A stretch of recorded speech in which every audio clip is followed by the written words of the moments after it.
All right, good afternoon, everyone. Thank you for joining us today. I'm Dan McKiernan, the director at the DMF and the chair of this Shellfish Advisory Panel. A couple of announcements. Last Friday, we had a nice event with our Marine Fisheries Advisory Commission, giving Mike Hickey the Belding Award.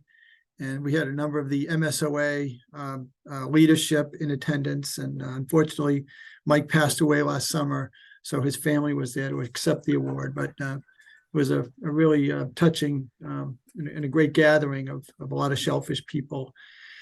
The only other announcement, we've had a number of vacancies that I'll be talking about, in terms of work products, with Jeff Kennedy and also Tom Shields are retiring. So I know we've got a lot of business on the agenda, so why don't we get into that? So first thing, I think, Julia, it's necessary for us to take a roll call for attendees, since this is a virtual meeting. Is that right, Jared? Can you confirm that, or Julia? Yeah, that is correct. I have the roll call up and ready if you'd like me to do that. Yeah, go for it, Julia. Thanks. Okay. Alex Hay. Yep. Present. Alan Renkrell. Present. Amy Croto. Present.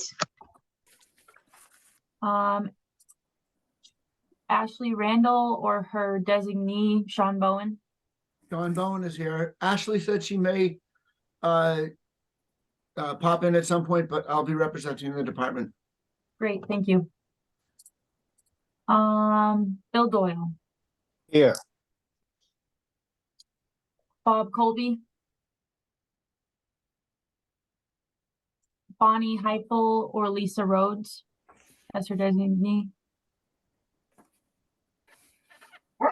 Dale Levitt. Here. Dan, you're here. Jim Abbott.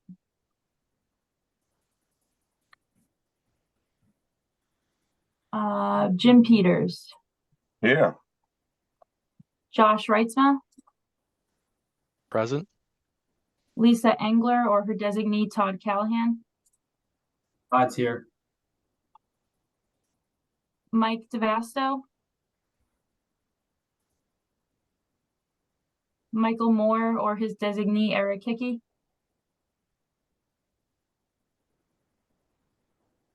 Mike Trupiano.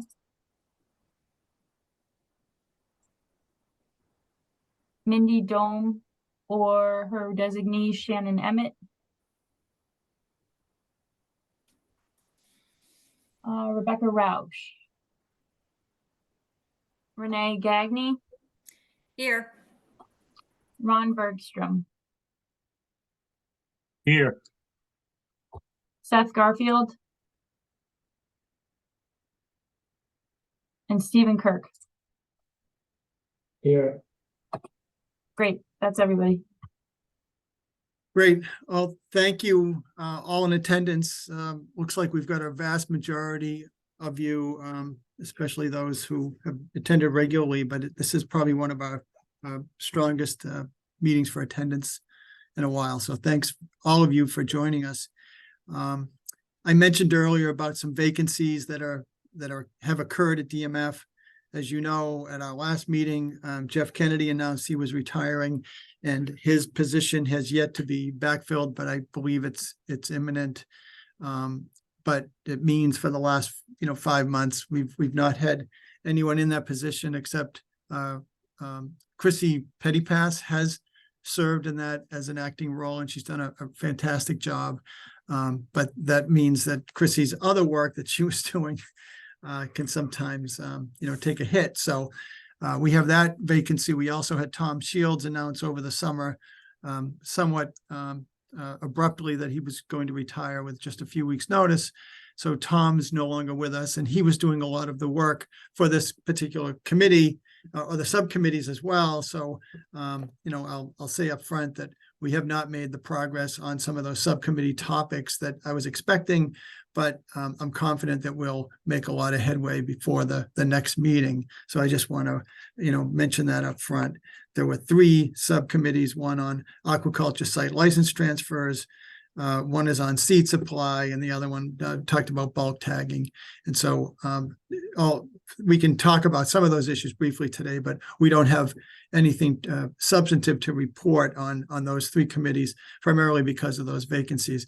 So at this time, our leadership, the statewide leadership, it's Chrissy and acting, and then the 2 section leaders are also vacant, but we're working as hard as we can to fill those positions as fast as possible. But anybody involved with government knows, these HR wheels can move slowly, but we are hopeful we'll get a new leader, within a few weeks officially. So that's my report. I know we have a lot on the agenda. So why don't we go look at the agenda and ask if there are any requested amendments to the agenda.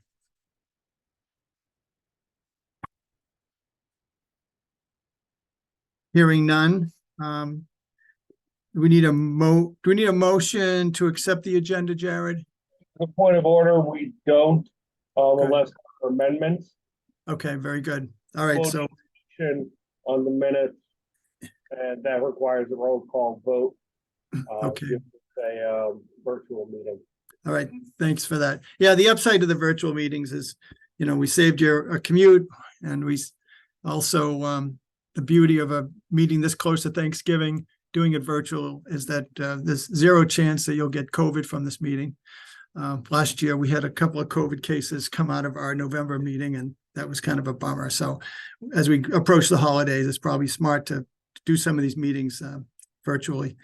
Anyway, so why don't we ask for a motion to accept the minutes? So moved. Is that Bill Doyle? No, it's Dale. All right, Dale Levitt, thank you. A second? I'll second. Amy Croto. Thank you, Amy. Is there any discussion on the minutes? Any amendments requested?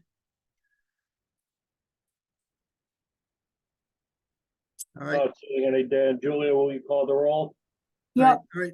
Sorry about this, folks. We do have to do a roll call. This is the only other one we'll have to do on any action items today. Alex Hay,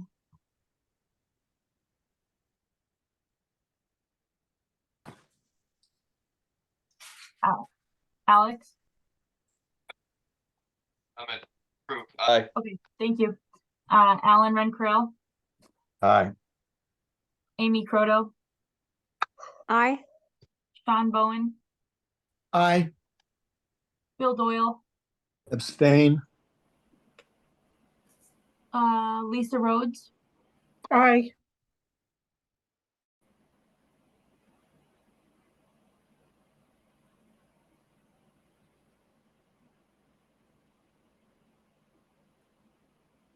Did you not hear me?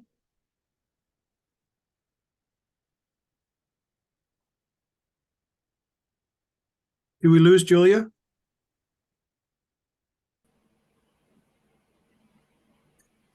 Hey, Jared, did we lose Julia? Here's that way. I'll call the roll based on who I see in attendance. So if I'm doubling up, I apologize. Alan Rancaro, Aye. Ron Bergstrom, Aye. Steve Kirk, Abstain. Josh Reetzma, Aye. Dale Levitt, Aye. Renee Gagny, Aye. Jim Peters, Aye. Sean Bowen, Aye. Eric Hickey, Aye. Todd Callahan, Aye. Amy Croto, Aye. I think that covers the ones Julia called and everyone else here. So that passes unanimously. Okay, thank you, Jared. And so before we get into the presentation from MIPA, I just want to telegraph that at the end of this meeting, we're going to ask for folks to help us identify the next meeting time. And right now we're looking at the week of February 5th or February 12th. So if during the meeting you could check your schedules, and then when we get to talk about that at the end, maybe we can make that happen. So next on the agenda is a presentation from MIPA on the special review procedure for aquaculture. And Tori Kim is with us from MIPA. Hello, Tori. Good to see you. Hi there. Good seeing everybody. Tori, you should be able to share your screen. Okay, I will do that now.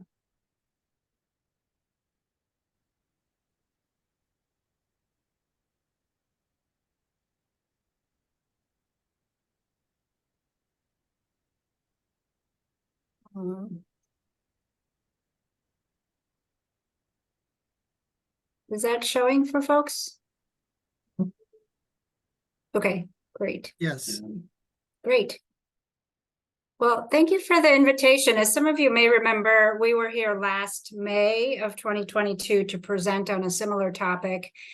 This has to do with a special review procedure that the MIPA program put into effect as a one-year pilot last year, and we're looking to make a few minor refinements and extend the timeline of the special review procedure. So I'm pleased to be here today and wanted to offer those details and take some early input on this before it goes out more formally for public comment. So here's the agenda, some background, and as I said, the main meat here is to present on a proposed amendment to the SRP. So this was a map that we showed last year. I don't think much has changed in terms of the geographical areas where aquaculture is occurring, but we are aware this is a growing both commercial and recreational activity in many parts of Cape Cod and other coastline communities as well. So brief background, when we say shellfish aquaculture, we are referring to the specific activities that are laid out in section 57 of chapter 130. And that's the statutory provision that requires municipal licensing of these types of activities, subject to a certification that the Department of Marine Fisheries provides that certifies that the activity will not be harmful to environmental and natural resources. So as we indicated at the last meeting, and I think this still continues to be the case, some of the challenges that we've seen in this industry with respect to permitting is, this is in-water activity that occurs with cages and other equipment that gets placed into the water. So whenever there is in-water work, oftentimes you are asked to navigate a web of federal, state, and local permitting requirements. We've observed that permit agencies, for example, local conservation commissions, often differ in how impacts are calculated, and these requirements may vary across the board. I think the impetus behind putting into effect the one-year pilot last year was a general recognition by the state based on consultation that we've had all along with multiple state agencies involved in reviewing and permitting these projects, some of whom are represented on this board. A general acknowledgement that a majority of these projects, again, that are identified in this particular statutory provision, have predictable and minimal impacts. Although we have received public comments and general feedback about cumulative impacts, even if these are small sites, at some point, the cumulative impacts could be of concern. So a general interest in continuing to review and keep track of these impacts, even if, extensive permitting perhaps is not needed. And then, we are aware of some local user conflicts as well that have emerged. So just an explanation of some of the state permits that may be required, putting aside federal and local requirements. These are the main ones that we see most often in the context of shellfish aquaculture. So as I mentioned, the primary one is that certification that DMF provides that we refer to generally as Section 57 certification. Chapter 91 licensing could be required if there are permanent structures that remain in place in the water. 401 water quality certification is needed for any what's called discharge of fill. Fill material, again, placed directly into the water, or certain forms of dredging activity. Superseding order of conditions, as most of you know, order of conditions is issued by a local conservation commission. If those are appealed, those could require what's called a superseding order of conditions from Mass DEP. And then many of these activities are in mapped rare species habitats. So depending on the circumstances, and a formal permit may be required from NHESP, the Natural Heritage and Endangered Species Program. By the way, if there are questions, I'm not able to see them, so I can take them at the end, or Jared or others, if you feel like there's an immediate question to be answered, I'm happy to answer them as well. So these are the various state permits that may hypothetically or theoretically be required. I mean, I will say in my experience, it is very rare that these other forms of permits other than the DMF certification is needed. Chapter 91 is largely for those permanent structures, as I've indicated. 401 water quality, it does have to amount to a discharge of fill, and typically that is permanent fill material that's brought in. But as I'll explain a little bit further later in the presentation, I think based on some consultation with DEP, it is possible that, for example, the netting that you see at the top of the slide in some instances could be required, it could be considered fill. So it is something that I think growers should be aware of. But as far as these other permits, even rare species permitting, for the most part, we've seen, conditions being placed that would avoid the need for the so-called take permit. So generally speaking, as I've said, the acknowledgement is that these, routine projects that we see under this provision tends to require just the DMF certification and not other forms of permitting. The one exception that I would note off the bat is culch activity, which does require both Chapter 91 and 401 water quality. Okay, so moving on to MIPA, this is a general overview of when MIPA is required. Many of you may know this already. What this has meant for us, as many of you know, MIPA is needed if there's an agency action. So it could include that DMF Section 57 certification, and the project meets certain review thresholds. So this is an issue that we've grappled with a lot, notwithstanding that these are small projects. Oftentimes, in most cases, other forms of state permitting are not needed, and yet MIPA may be triggered because of the DMF certification and review thresholds, typically a wetlands threshold. MIPA is a review process. It's not a permit in and of itself. However, it is a process. It requires the filing of certain forms like the environmental notification form.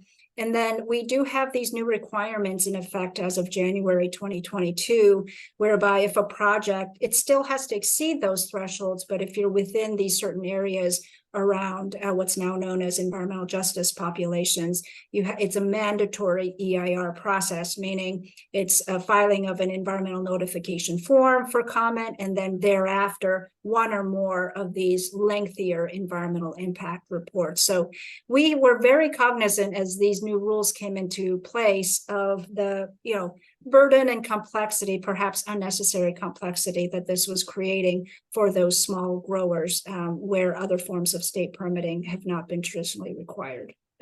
So for this reason, as I indicated last year, we presented at this advisory panel meeting, we put into effect as a one-year pilot, just to see, kick the tires a bit to see how this would work, a streamlined MIPA review procedure. So there were 3 categories. If the project site was under 2 acres, we said no MIPA. If you're between 2 and 10 acres, that would require the submission of a new aquaculture description form that DMF staff helpfully developed with us. It would include also this thing called a cumulative impacts table that would give a listing of all other sites that are also already permitted in the same watershed, just to give a picture of that cumulative impact disclosure. And then if the project is within those EJ areas, we also developed a short one-page supplement to disclose some potential specific impacts to those neighborhoods. And then we said, if the project is over or equal to 10 acres, that's a large enough site that maybe you should not be eligible for this streamlined process, and you should follow the normal procedures. So the one-year pilot, as is indicated by the date here, was about to expire September of this year. We have had ongoing consultations with other agencies. We decided to just put in a short extension to January 15th to allow for some additional consultation to occur. So there was a so-called First Amendment SRP that was published in September, just to extend the date for a modest amount of time.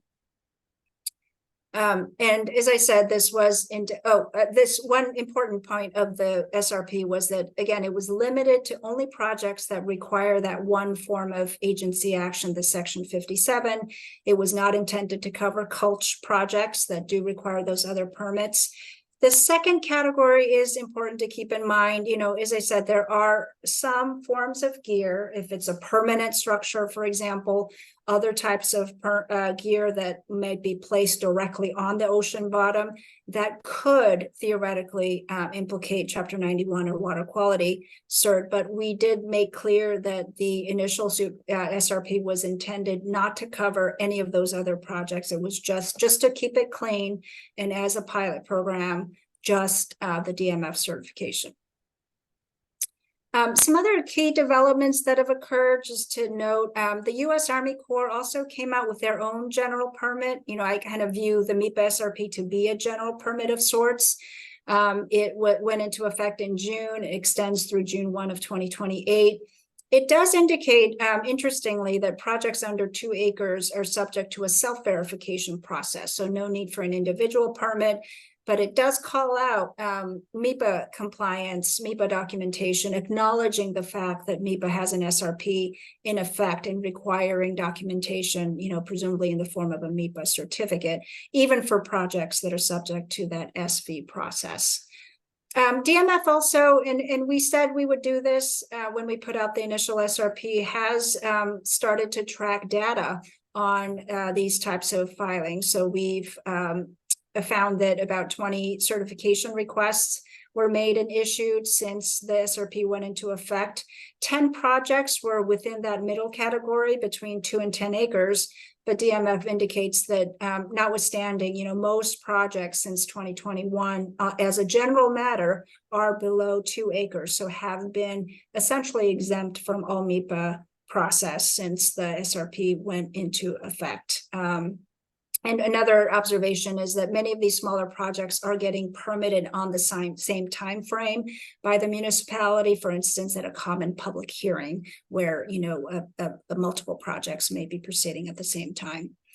The DMF is also updating its aquaculture description form to include more information that could be relevant to state permitting. So, for example, any project in rare species mapped habitat, even if a permit ultimately is not required, still has to submit a checklist and a fee to the NHCSP program. And this form is intended to include information that could be relevant to those other state permitting agencies. So I think what we're saying here is DMF, in the development of this form, has made attempts here to try to clarify at least the state permitting requirements and to consolidate and make a little bit easier the collection of information that may be needed to get through state permit processes.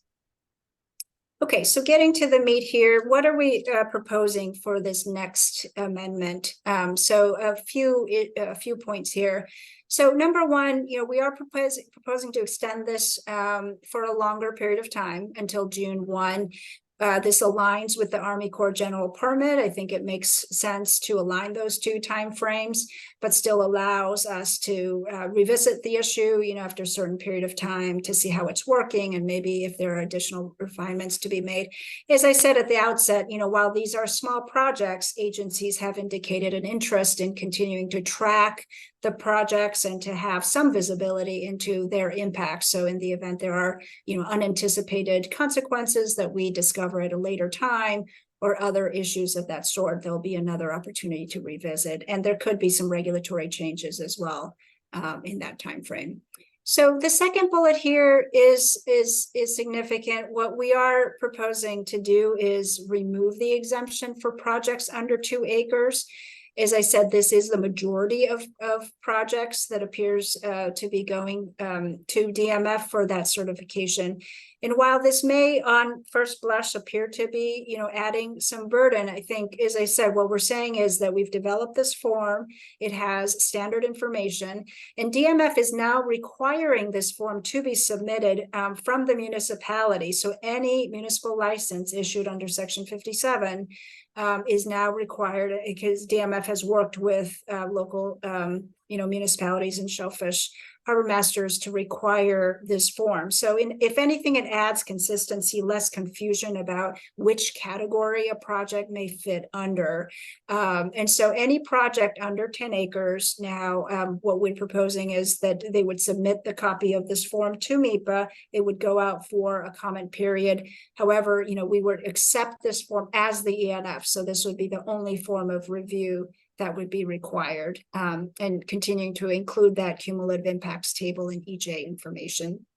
And then consistent with the initial SRP, projects over or equal to 10 acres would not be subject to MIPA. So the last change here is also somewhat important. As I indicated, based on our consultation with agencies, it does appear that certain types of gear, so for instance, that netting or other gear that may directly touch the ocean bottom, could in some cases involve activity that could be considered discharge of fill. Obviously, Mass DEP is the expert and should weigh in on that, but there is at least that potential.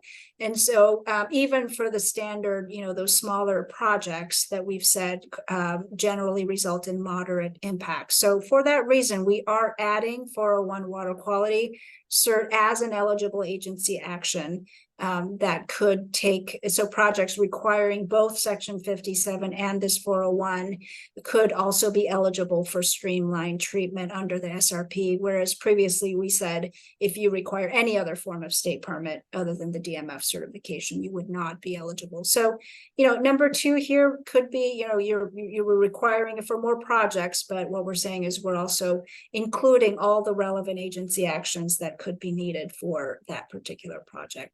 And importantly here, there's continued exception for culching and any work in salt marsh. So those are more impactful work and activities that we would not treat under the SRP and would have to go through the normal MIPA process. Okay, and in terms of timeline, so today I'm here presenting to you all about the concepts here. I'm very curious to hear any feedback that you may have. We are providing this advance notice to local EJ organizations. That's a component of our EJ outreach requirements at MIPA. And then the intent is to publish the proposed second amended SRP for formal comment on December 8th in the Environmental Monitor for 30-day comment period. And that does align the certificate to be issued on January 15th, which happens to be the expiration date of the first amended SRP. And then it would continue on to June 1, 2028. Okay, so that's my last slide in the overview. Happy to take questions or comments.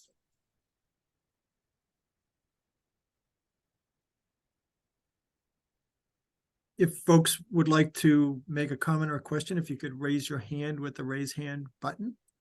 I see we've got some. Okay, we've got, I can't see them all, but I'll start with Josh and then we'll go to Dale. Yeah, hi. Thank you for the update, Tori. The definition of permanent versus non-permanent gear, is that do you have a definition for that? Like, is most gear that's currently used by industry considered non-permanent? Yeah, I apologize. I was probably using some loose language there. And by the way, I'm not sharing my screen anymore, right? And my screens look a little funky. So yeah, my reference to permanent gear was more in reference to Chapter 91 requirements that consider sort of permanent structures to be a structure that requires a Chapter 91 license. I don't think permanent versus temporary has much of a significance for any other permit program. So that was in reference to the Chapter 91 requirements. So they would be the experts on that. But generally speaking, you know, if gear is removed seasonally, what I'm told is that that's something that can be authorized through the local harbor master and does not require a formal Chapter 91 license. So. Dale Levitt? Thank you. Thank you for that presentation. I'm curious as to why you are not following the Army Corps sort of guidelines where anything under 2 acres allows for self-verification. That seems to be putting more burden on the small shellfish farmer by not giving them an equivalent type of exemption. Yeah, no, that's a good question. You know, that is something that we that I discussed with the interagency group. And it, you know, that was a judgment call that we made. I think a couple of factors there. You know, one is the observation from DMF that even the smaller projects do tend to proceed on a similar time frame. A municipality might permit many of them at the same time. So then, you know, you're in a position where there could be one licensing activity that covers, you know, many acres and not just the very small plot there. So again, sort of trying to be responsive to some of those early concerns that we have heard from members of the public in addition to agencies about cumulative impacts. And then, you know, I think from our perspective, it seemed to create more consistency because that form is something that the grower has to fill out anyway to get through the municipal licensing process, and it's sent over to DMF. So it would just be a matter of emailing that through our portal and having it go out for public comment. And I will say, even we haven't had too many filings since the SRP went into effect, but you know, there was one where there were comments from the Natural Heritage Program saying, oh, by the way, you're in rare species habitat, so you should consider those requirements, and that apparently was something the growers was not aware of. So it does, the comment period does have some benefits in terms of educating growers about what, you know, the procedures that they need to get through to get ultimate permitting as well. So as part of this, then, are you expecting an individual applicant to be able to discuss cumulative impacts? No, so there's what we call a cumulative impacts table that we develop. So that's something that DMF puts together. And so when the request for certification comes in, that's a table that DMF attaches when it gets filed with MEPA. So so it's just to allow for ongoing tracking, I would say, and just a picture of the total impact on that water body that is occurring, but we're not requiring an additional narrative discussion or analysis beyond filling out the form. So is there some kind of threshold that once it's started to be approached, then there is going to have to be expanded discussion of cumulative impacts? No, I mean, right now, what we're proposing is we'll look at each project on their own. And if it exceeds 10 acres, then you have to go through the normal MEPA process. But if you're under 10 acres, you know, even if you've got 3 sites right next to you, they will all individually file the description form with MEPA. And so that is what we're calling a cumulative impacts disclosure, is just the mere fact that they're all coming in and providing that table of the impacts on the water sheet. but no, I mean, it's not like if you're at 8 acres or 7 acres, there's some additional discussion that has to be provided. We may get comments at that stage from agencies or others that might raise issues, which is part of the NEPA process, right? Is to take comments. We're not an expert agency, so and neither is DMF, right? In all areas, so it's a way to facilitate review and receive comment from other expert agencies as far as the impacts of the project. So, Secretary does retain discretion to require further review in the form of an environmental impact report, but currently it would not be a requirement. So Tori, at this time, I don't see any other hands up. Is it clear to the members of the panel how to comment? Is there a portal that you want to share with the group? Yeah, sure. So the plan is to get it out for public comment in the Monitor on December 8th, as I said. Okay. So I will put that link into the into the chat. Mhm. Once it's published, there will be an analyst assigned, so comments can be sent directly there, or you can just send it to our general MEPA box. It's MEPA@mass.gov. But I can put that in the chat as Sounds good. Yeah. Yeah, we'll make sure that it gets, obviously, Seth Garfield is on the call today, so we'll make sure that we get it to the Mass Aquaculture Association. Okay. Great. So, Appreciate that. yeah. Okay. All right, well, thank you for your presentation. Last chance, if not, we'll move on the agenda. All right, thanks, Tori. We do appreciate your time today, and thanks for the presentation. Yeah, sure. Thank you. All right. I just saw a question come up. What is the portal for aquaculture send MEPA docs to? I think the answer to that is to respond to the environmental monitor when it's published, right? Is that where they should look for the actual Yes, yeah, I'll location? put the link in the the portal for right now. Yes, there will ultimately be a portal for what we're calling e-filing, but right now the filing procedure is just simply to send the document to MEPA@mass.gov. I think the person is referring to the actual aquaculture filing. And we have a calendar that we publish every year. It's right up on our website. So there are deadlines. It's twice a month, generally the 15th of the month and the last day of the month. So you've got to get it in on time, but it's just an email to MEPA@mass.gov, and if it's complete and accepted for publication, it'll go out for comment in the next Monitor. Okay. Thank you. Yeah, sure. All right. Next on the agenda, Shellfish program updates from DMF. The first is the Constable Training Initiative. And I believe, Renee, are you going to speak to that? I am. I'm just briefly, and then I'm going to pass it along.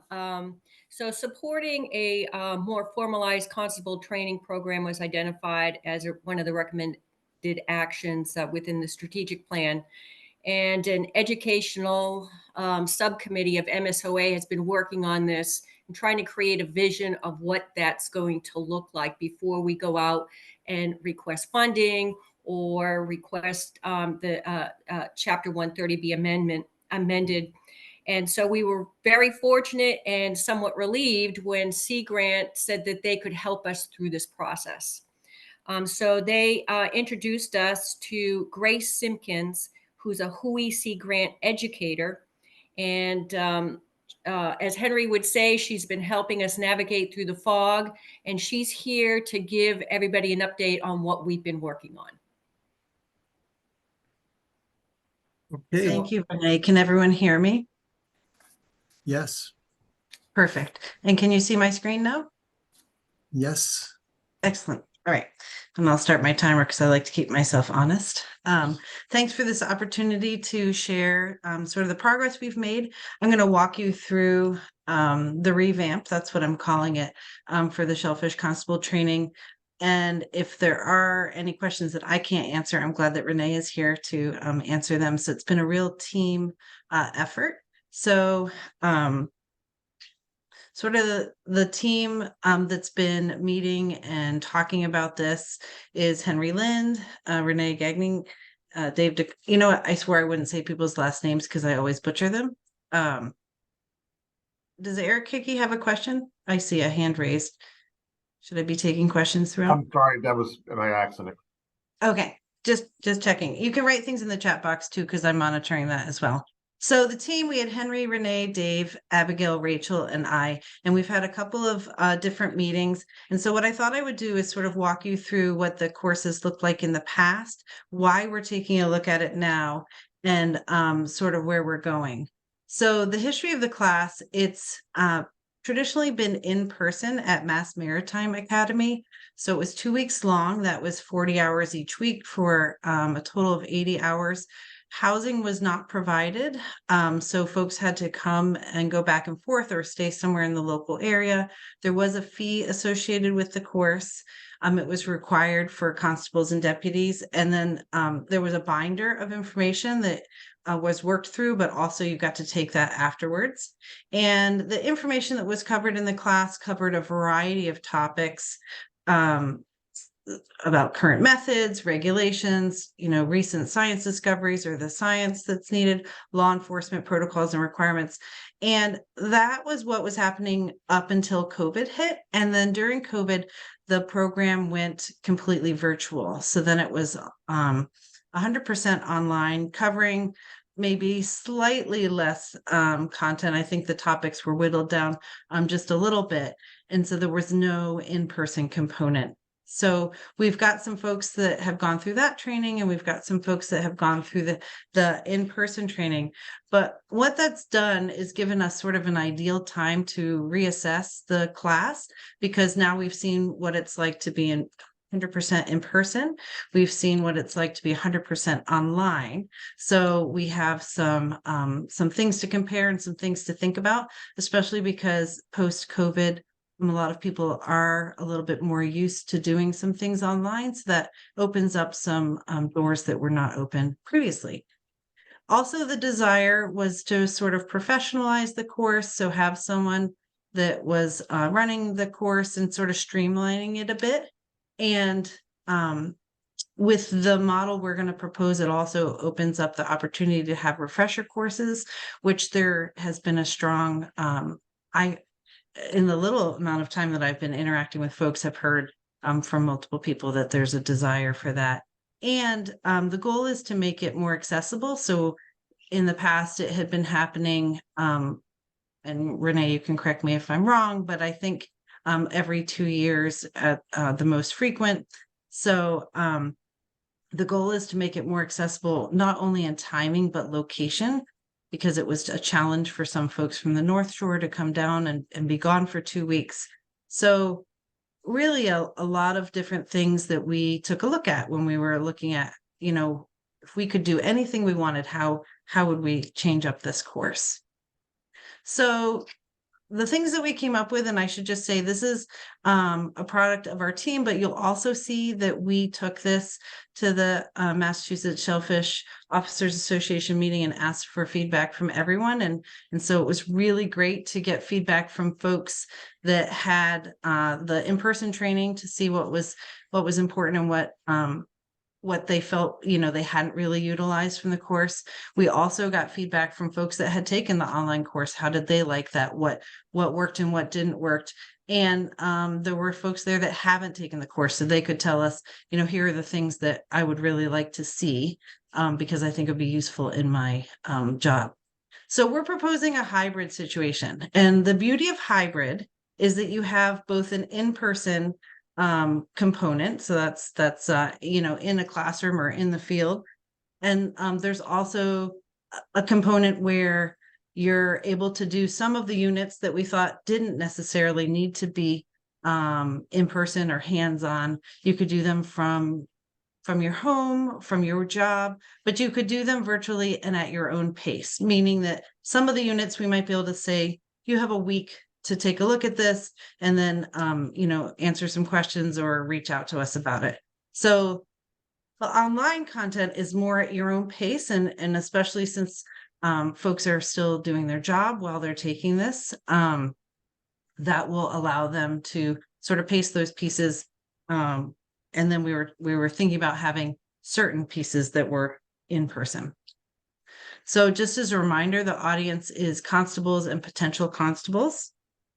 And for the in-person classes, I just wanted to talk a little bit more about that, because we really heard from folks that one of the key components from when it was in person was that networking piece. So really getting to meet other constables, so meeting the people in the neighboring towns or even other places in the state. And then not only that networking between constables, but the networking with the key partners and folks that they'd be working with. So we realized that is really important, and that's not as easy to do, I would say, online. So we think that by doing the hybrid, you can still keep that really important piece of it through having targeted, specific face-to-face interactions. We're thinking that there would be a paid facilitator or organizer, just someone whose job it is to keep track, right? So they would be bringing in speakers. It's not necessarily that they would be doing all of the topics, but I think of it as like the ringmaster of the circus. there needs to be someone, holding all the reins. And we were thinking that it would be good to have an MSOA subcommittee with someone from DMF on that was sort of overseeing the content that took a look at things. So the facilitator would be working closely with them to make sure that they were meeting the needs of what a Shellfish constable really would need from this course. We were also thinking about streamlining things by really grouping everything by topics. So seeing which topics sort of fit together, and that would allow us to also, when we're bringing in speakers, thinking about what we wanted people to have covered before they came in so that they were ready, if there was the, online piece as well as the in-person piece. So not necessarily getting rid of content, but binning it together a little bit differently. And we would still keep the exam and certification, which existed in the past. So there would be an exam and there would be a certification from this class. The important components, I just wanted to review that we thought were important components that we didn't want to see lost, as well as some of these were feedback that we got from folks that have gone through the training. For networking, again, I can't stress it enough. That's why you've heard it twice, is that people really said that was a key part of this class, was that networking and meeting those key partners. A repository of resources. So we are thinking that's a nice thing that we saw in the online version, is that can be online as long as it's organized. So I put a picture of the library because, I think of it as having a really nice online card catalog. So if someone needs information and maybe it's something that they're not, they don't deal with every single day in their job, but they need to know where to go to get the resources, that would be a piece that we would also be able to update. So if something came in, we would be able to add to that all the time with current information, even if they're not currently taking the class, so that they would have access to the most current information. And by doing a hybrid course, it really gives folks the ability to still do their job as well as take the course, right? So they don't have to take 2 full weeks in a row off. It would allow us to be a little bit more flexible so that we're kind of meeting folks where their needs are. And again, it was informed by feedback from current constables. Some other things that we heard was that, they were looking for shorter classes, which we think this would meet that, because obviously the online piece you'd be able to do short or long, however much you had the patience for when you were working on it. And there was also a desire for more role playing for the in-person, or even if we were to do virtual scenarios, to really give folks an idea of, a chance to deal with those tense situations in a way where they can learn from it, but it's not real. So our goal, the outcome, right, is to enable Shellfish constables to do their jobs better. So we want them to know where to find information. Obviously, there are things that you need to know when you're doing your job backwards and forwards, but there are some things that you just need to know where to go to find that information. We want them to understand the rationale behind things. Why is law enforcement set up the way it is? We want them to understand the different levels of oversight and really know how their town fits within the state and the federal landscape so that they understand really where they fit in the network, what their role is, and what everyone, all the partners and organizations they're working with, what their role is as well, so that they can be as successful. And I put this in so they're happy as clams. Renee, I'm not sure if I missed anything, so you can jump in, or if there are any questions or conversation. No, I think that's a nice synopsis of where we are today. And as we move forward, I think it's probably our next step is to bring some folks in from DMF and look what we need to do as far as taking a look at Chapter 130 and things that need to be changed, and what are some of the potential sources of money to finance what is going to be certainly a program that's going to be costly. I mean, prior to this, Mass Maritime took care of all the finances. Students paid a flat fee, and that's all we did. So there are still a lot of work to do, and this is where we are now. So Grace, this is Dan. That was fantastic. I'm really pleased that you guys are creating this vision. Here back at DMF, I work closely with Tom Shields, who worked with Henry and the committee last year to put the training together. So I know all the challenges of what it went into it. And I'm definitely interested to pursue some kind of legislative support to pay for what it's going to cost, because this is really important. One thing you didn't really stress that I think was one of the selling points of this is, if you consider that this program was only being held every second year, it's possible that someone might have been hired as a constable or a deputy like days after the training and would go a full 2 years without having any training. And so it would be just great if there was like some modules, so that the if someone is out, if someone's hire is out of phase with the training schedule, that they'd get some kind of training or testing, through this system. So this system could serve continuously, even if the big training sessions or events are held every 2 years. There still could be some kind of opportunity to get like trained online for constables who come on during those periods. What are your thoughts about that?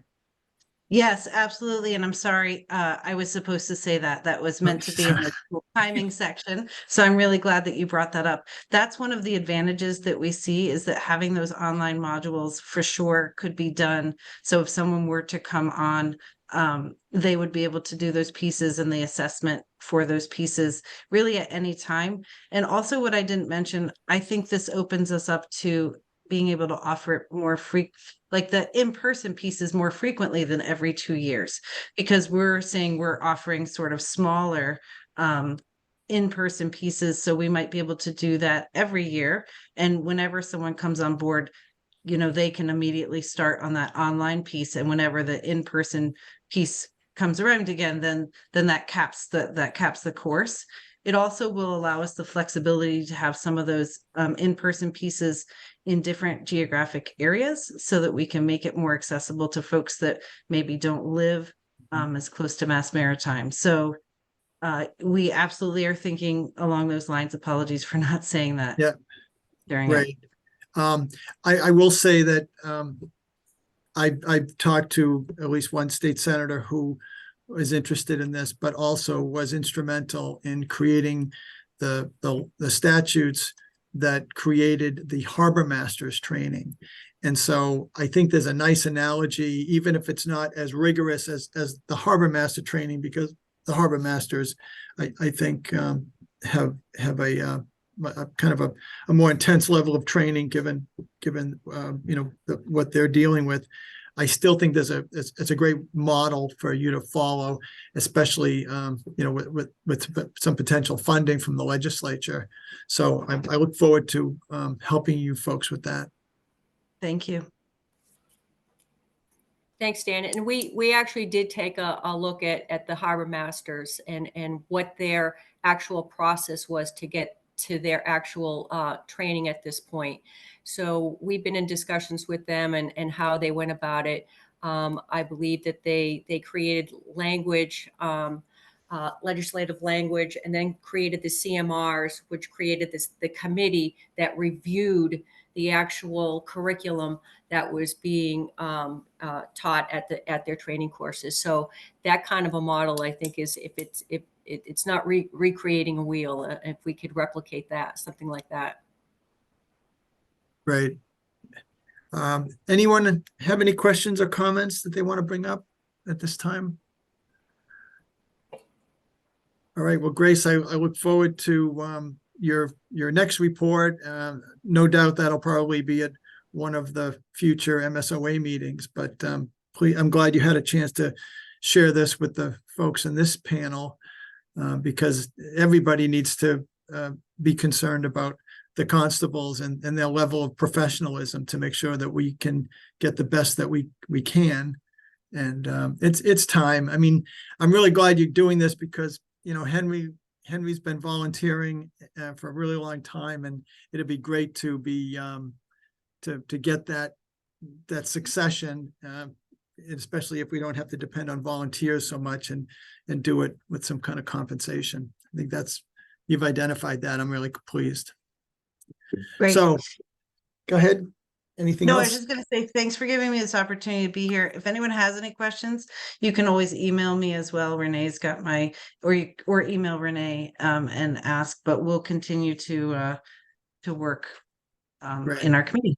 Thank you. Thank you. All right. Next up is the FDA review update. I think that's Chrissy, or is it Matt? Chrissy? Matt will be taking this one. Matt. All right. Matt Camisa. So Matt took over about a year ago or a year and a half ago now for Greg Sawyer, and Matt's done a great job in that role, overseeing the Shellfish sanitation program, especially down here on the South Coast region, which is where most of our growing areas are. So take it away, Matt. Okay, just want to make sure my screen is shared and you can hear me. Good. Okay.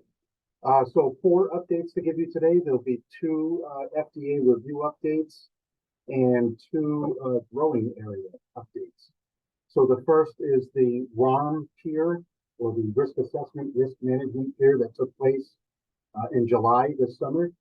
This was a non-evaluation year, so it's really just a follow-up review from last year's peer.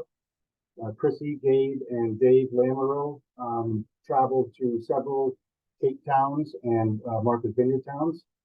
And probably the biggest issue of concern was the use of non-compliant shellfish icing containers.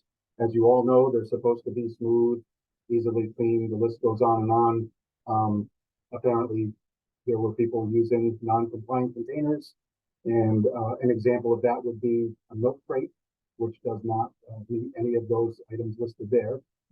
And FDA also continues to request inspections of ice machines, residential ice machines. One inspection did take place in Barnstable.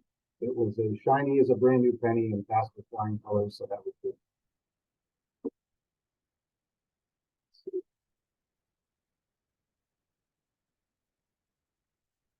Second would be the growing area peer that took place in August. We had 3 FDA reviewers for that, Amy, Dave, and Clinton Forrest. We presented 15 growing areas to all 3 of them across 14 different towns. 14 of those areas are areas that are managed by the South Shore, the New Bedford office. One of them managed by the North Shore office. And we had 2 deficiencies and 2 emerging concerns identified in GBH1, which is the area just west of Nantasket Beach, south of Hull, at the bottom of Mass Bay. And GBH1 is a pretty complicated area. It's a very large prohibited area that has many conditionally restricted sub areas all around the intertidal flats of the whole area that crosses 4 different towns. And the concern was that we didn't sufficiently evaluate the effects of the marinas and mooring areas in the prohibited areas that are adjacent to those conditionally restricted areas. I should just mention those conditionally restricted areas are used for soft shell clam harvest, and those are clams that are bound for the depuration plant in Newburyport. And the second item was insufficient camps or conditional area management plans and a few minor updates that needed to be done in the reports. I'm happy to announce that Ryan and the crew on the North Shore addressed all of these issues and got them to FDA in time, so there are no action items in our most recent here. So that's good. No new items added to the list that we have to address. They were addressed in time.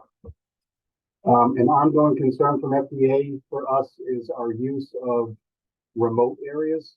So a remote area is an approved area of excellent water quality with little to no impacts from humans or pollution sources or potential pollution sources. We happen to have 39 of these remote areas right now. We are reviewing that list. There are some that probably don't make the cut anymore, and we have already started removing the remote status. So the area, while it's approved remote, we just moved the remote status. It stays approved. The water test is clean. It means it has to be sampled 5 times a year now instead of only 2. So a little bit of a sampling burden to us, but a concession that's easy to make in some of these areas that should be sampled 5 times a year. And I'm also happy to report that since the last time this group met, there were 5 past deficiencies resolved. So those are items from past years, past audits from FDA, going back as far as 2016. And really the entire classification staff, both offices, were instrumental in tackling these items and getting them off the books.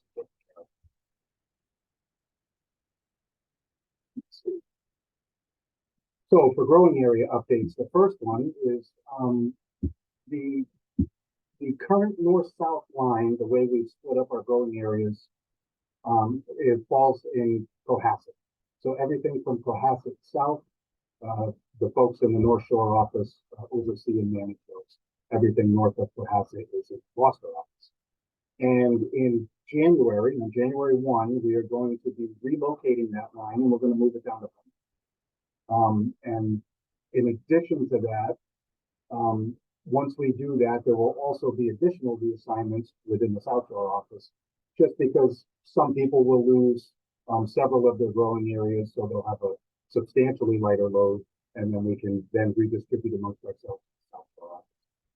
So the yellow circle that you see on your screen are the growing areas that will be transferred in management from New Bedford to Gloucester staff. We're doing everything we can to make that transition as seamless as possible. And so if you're used to dealing with Holly or Maggie or myself as of a year ago for any of those areas, in Plymouth, Kingston, Duxbury, all the way up to Cohasset, there will be other people involved, and we'll provide them information on contacts. And the second growing area update is reclassification and redefinition issues that we would like to address. There are currently 307 growing areas in the state, and there are instances where we feel that we can combine growing areas. And a good example of that would be the center of Cape Cod Bay. Inside that yellow circle, you can see that the center of Cape Cod Bay is broken out into CCB 48, 49, 50, and 51. There's really no reason for those to be managed separately. For every growing area that we have, there's a sampling plan. There are established water classification stations. and there are reporting requirements, including annuals, triennials, and sanitary survey reports. So if we can take those 4 and turn it into CCB 48 alone, just one big one, that lessens the burden for sampling and significantly for report writing. Another example of that would be the center of Nantucket Sound. We have NS 1, 2, 3, and 4. Again, if we combine them, it helps to lighten the load. And there's really no reason for them to be managed separately. They are all identical in water quality and usage. And then there will be others to follow. There are other examples around the state where, let's say, east of the Cape, we could probably combine some of those areas, south of Nantucket, south of Martha's Vineyard. There's other examples we will be looking at, and we will be combining stuff as appropriate. And I'd like to say I'm going to do these first ones in December, but probably not. It probably won't happen until January. If anybody has any strong thoughts or concerns on how that might affect yourselves, growers, harvesters, please let us know. We'd like to know before we create a problem. And we may have to redefine or move some boundaries for areas because of the remote issue that I just mentioned. An example of that would be Monomoy Island. The whole southern part of Monomoy Island on both sides is remote, and it goes up the coast. But there are houses up there in Chatham, and so we could draw a line east-west, cut off Monomoy Island, keep that remote, and then add the northern portion of those to the adjacent growing areas that already exist. So we'll try to retain as many remote growing areas as we can. As you can imagine, when they're remote, they're hard to reach for us, and so going twice per year is much preferred over going 5 times. And the flip side of the combining growing areas coin is what we've recently done in GBH1. I mentioned just before that GBH1 is a complicated area.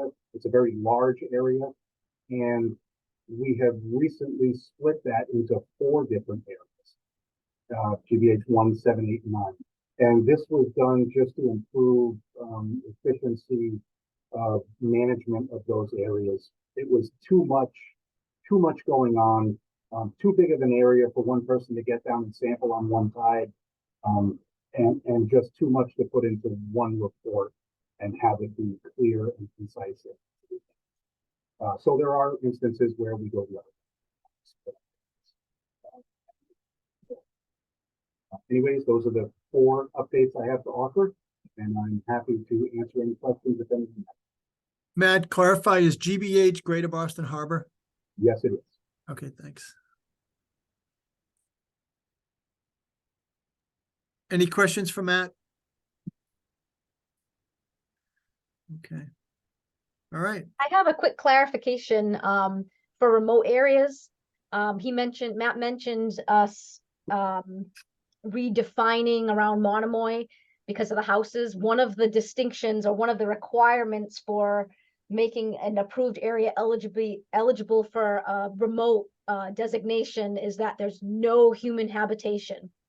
And so because of those houses, they feel the FDA feels that that is not eligible for remote status. They feel the same way with Muskeget and Tuckernut and on Nantucket because they have a few houses there.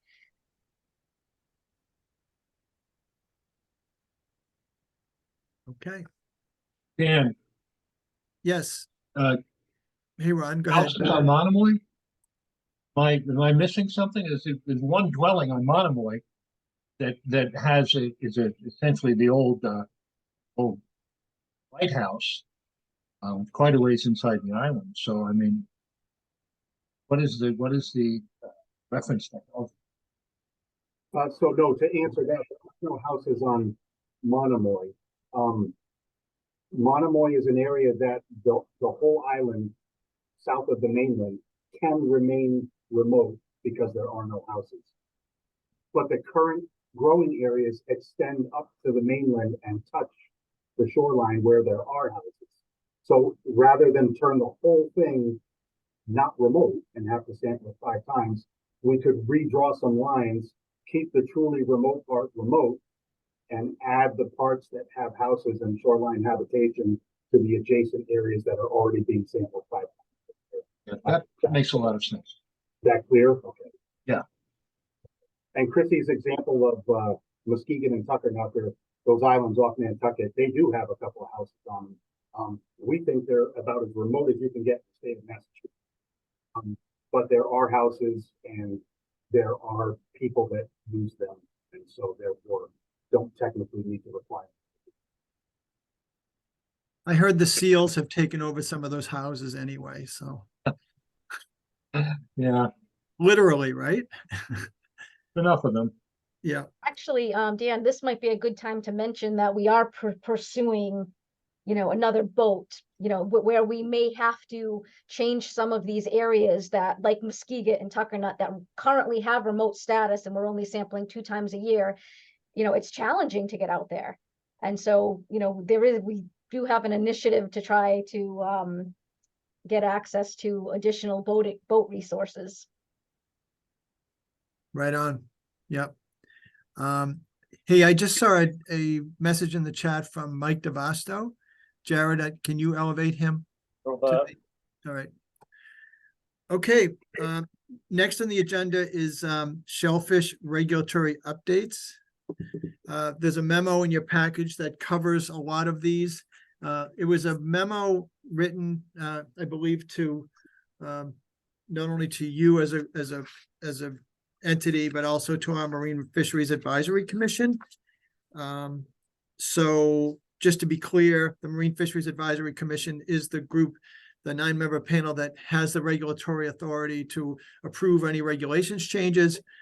This particular, the group that's we're meeting with today, the panel obviously has a much deeper knowledge of shellfish issues.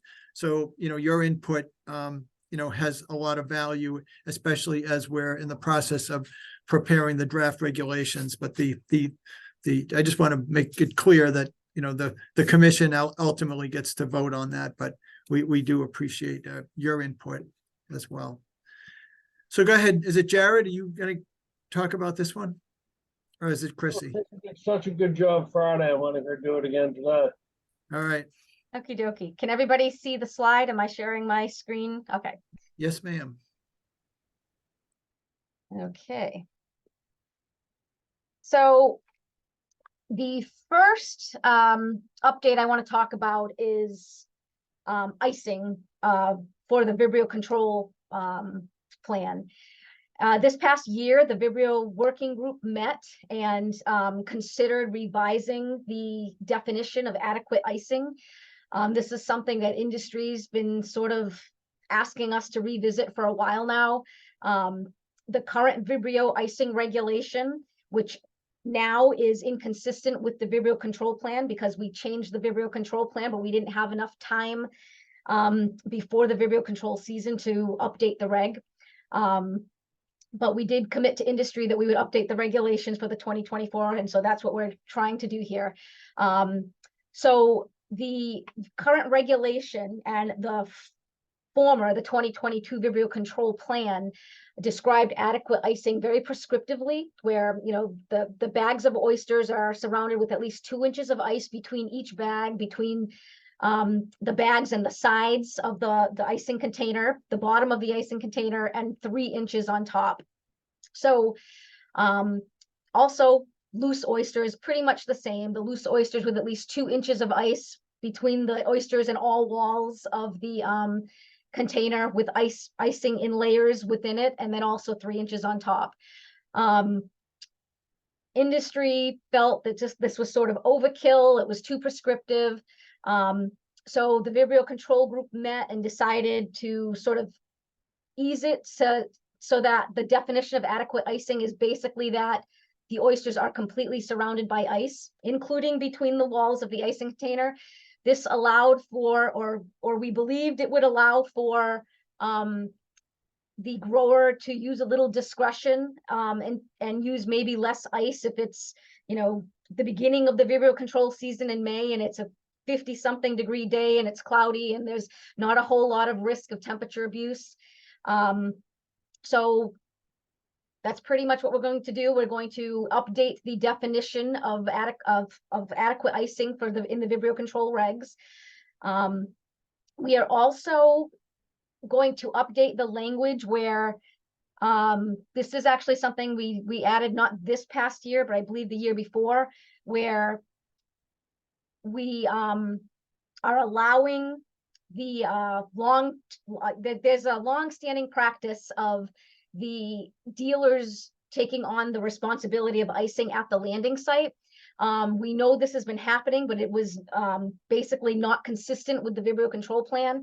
So we updated the language in the Vibrio control plan that basically states if the dealer is meeting the harvester at the landing and it is within the time to icing requirement, we will allow the dealer to take that initial burden of icing.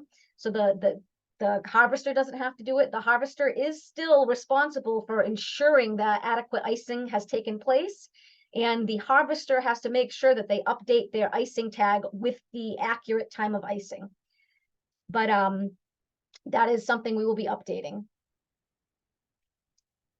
Another icing issue we had this year was the use of skating rink ice for storing overwintered product. So there was some back and forth there. At our 322 CMR 1602, we define icing as to apply ice made from a DMF-approved potable water source to shellfish for temperature control. We make no distinction there as to whether it's market bound or otherwise. 322 CMR 1604, the definition or the title of that section is the sanitary harvest, handling, and transportation of market-bound shellfish. This prohibits the icing of shell stock with ice obtained from anything other than an approved source that uses potable water and properly maintained ice machines. So some aquaculturists argued that 1604, the title specifically says it's only for market-bound shellfish, and feel that this potable water source doesn't apply to product that's being overwintered, so it's not bound for the market, and it has to be resubmerged for 14 days, after the winter season before it can be marketed. Dale, did you have a question? Do you want me to just wait and ask questions at the end? Probably be easier. Is it specific to sanitary icing? No, it was specific to the previous slide. Well, these are the only two slides for icing, so I can let me wrap up this one and then I'll go back. Okay. But basically, we feel that in these two regulations in their totality, the intent is that oysters as a food source should be held in sanitary conditions throughout. That's why we don't even allow, we don't allow grow out in prohibited areas, because it's, it's not something that as a food source that's eaten raw, that we can assure that a 14-day resubmergence would depurate appropriately. The 14 days resubmergence is based on studies on the microbes. So it's on the fecal bacteria levels. It's resubmergence of Vibrio, again, bacteria levels. So the Zamboni ice could potentially have all kinds of contaminants, from human bodily fluids to petroleum, chemical products. As a matter of fact, this article here, kind of at the bottom that I'm referencing, this URL code will take you right to it, pretty much does a pretty good job of explaining the risks associated with this. So blood, puke, and spit, why skating rink ice piles could be a biohazard. Also, the National Shellfish Sanitation Program Model Ordinance specifies that any ice used in storage or cooling from shellfish during harvest must be made from potable water source, and harvest is defined as the act of removing shell stock from growing areas and its placement on or in a man-made conveyance or other means of transport. So again, it's not tied to market bound.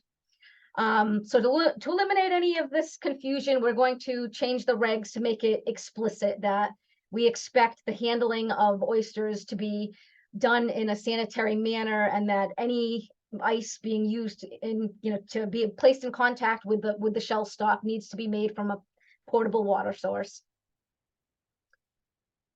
So before I move back up to the prior, does anybody have any questions about the Zamboni ice issue?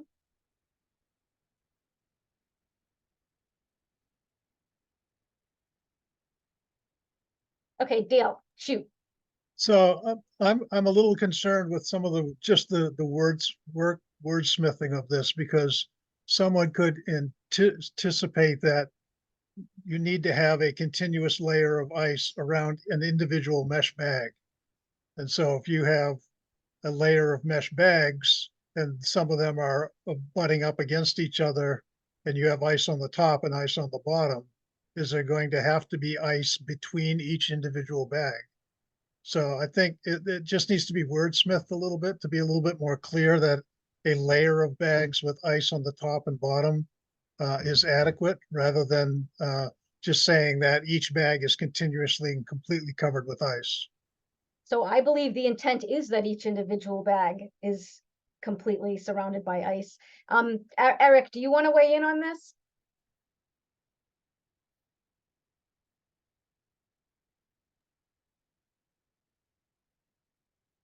Sure. I mean, I think the goal of this was to give some discretion to people, and use an appropriate amount of ice. The NSSP doesn't give anything particularly specific in terms of how much ice should be used, versus, an ambient temperature or anything like that. It says enough to be adequate to ensure cooling. And so the approach here, I think, was the proof would be verification of cooling within, the required time period, which would be something that would be done by the dealer receiving the shell stock. And of course, the cooling has to occur within 10 hours to 45 degrees. So 10 hours of exposure or harvest to 45 degrees or less.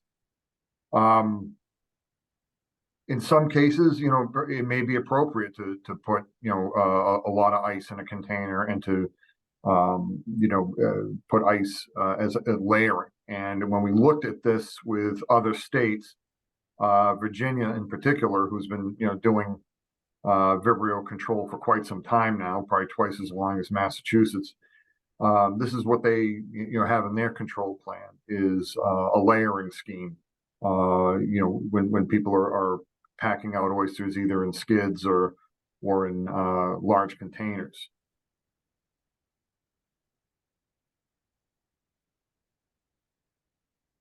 So what's the bottom line here? Is it a layer or individual bag that needs to be completely encased with ice? Well, enough to ensure adequate cooling. One of the things that was difficult here is enforcement of this. Are we going to have people start disassembling, icing containers of bags so that, a local constable or an EPO can check if there's ice between bags? I think at this point we reached a point where industry was doing a good job of icing. It was either a presence of ice or not a presence of ice, really, when it came down to enforcement issues. So people were either good at it or they were terrible, right? They just were ignoring the requirement that they needed to be ice. That was the feedback we were getting. So it's been a while since I looked at this. This goes back to prior to the Vibrio control plan being released in May. I think there may be times where it's appropriate to use more ice than not, in layering the bags. Oh, I don't disagree at all, but I'm just worried that at some point an EPO may come up and disassemble somebody's icing system and recognize that there's no ice between individual bags, and then calling out the harvester or the dealer for that. Mm-hmm. So Jared has his hand up. Jared, before, I just want to say this was something that came up at the Vibrio working group, and whether we wanted it. And this is something that we've had questions if in a layer the bags are butted up against adjacent bags and there isn't a layer of ice, is that a violation? That's the question at hand. And during the Vibrio working group, this came up, and I think it was decided that they did want the bag completely surrounded, not just on top and the bottom, but so but I also mentioned, there's discretion with the officer checking things up too. So if there's plenty of ice in the adjacent, in the layers, they may not be trying to dig out the lot to see. And I'm not even sure how it's enforced, really. I'm not sure how you dig down if there's a layer of ice on top and trying to figure it out. Go ahead. Sorry, Jared. Yeah, so I was gonna have two comments on this. First, this is a proposed regulation, so this will be going out to public hearing probably late February, with the goal of it being implemented by mid to late April. So that's going to give us a great opportunity to hear from the industry to maybe fine tune the wordsmithing on this. Additionally, if there are issues with that this blurs the line of enforcement, we can certainly supplement any regulation we develop with a policy that describes, how we expect it to be complied with. So, those are two areas where I think we have an opportunity moving forward to fine tune this. The proposal itself was simply drawn from the control plan that was adopted last year. And now that we're opening up that reg, we can fine tune it as based on feedback from industry, based on feedback from law enforcement, based on feedback from this group, as well as our Marine Fisheries Advisory Commission.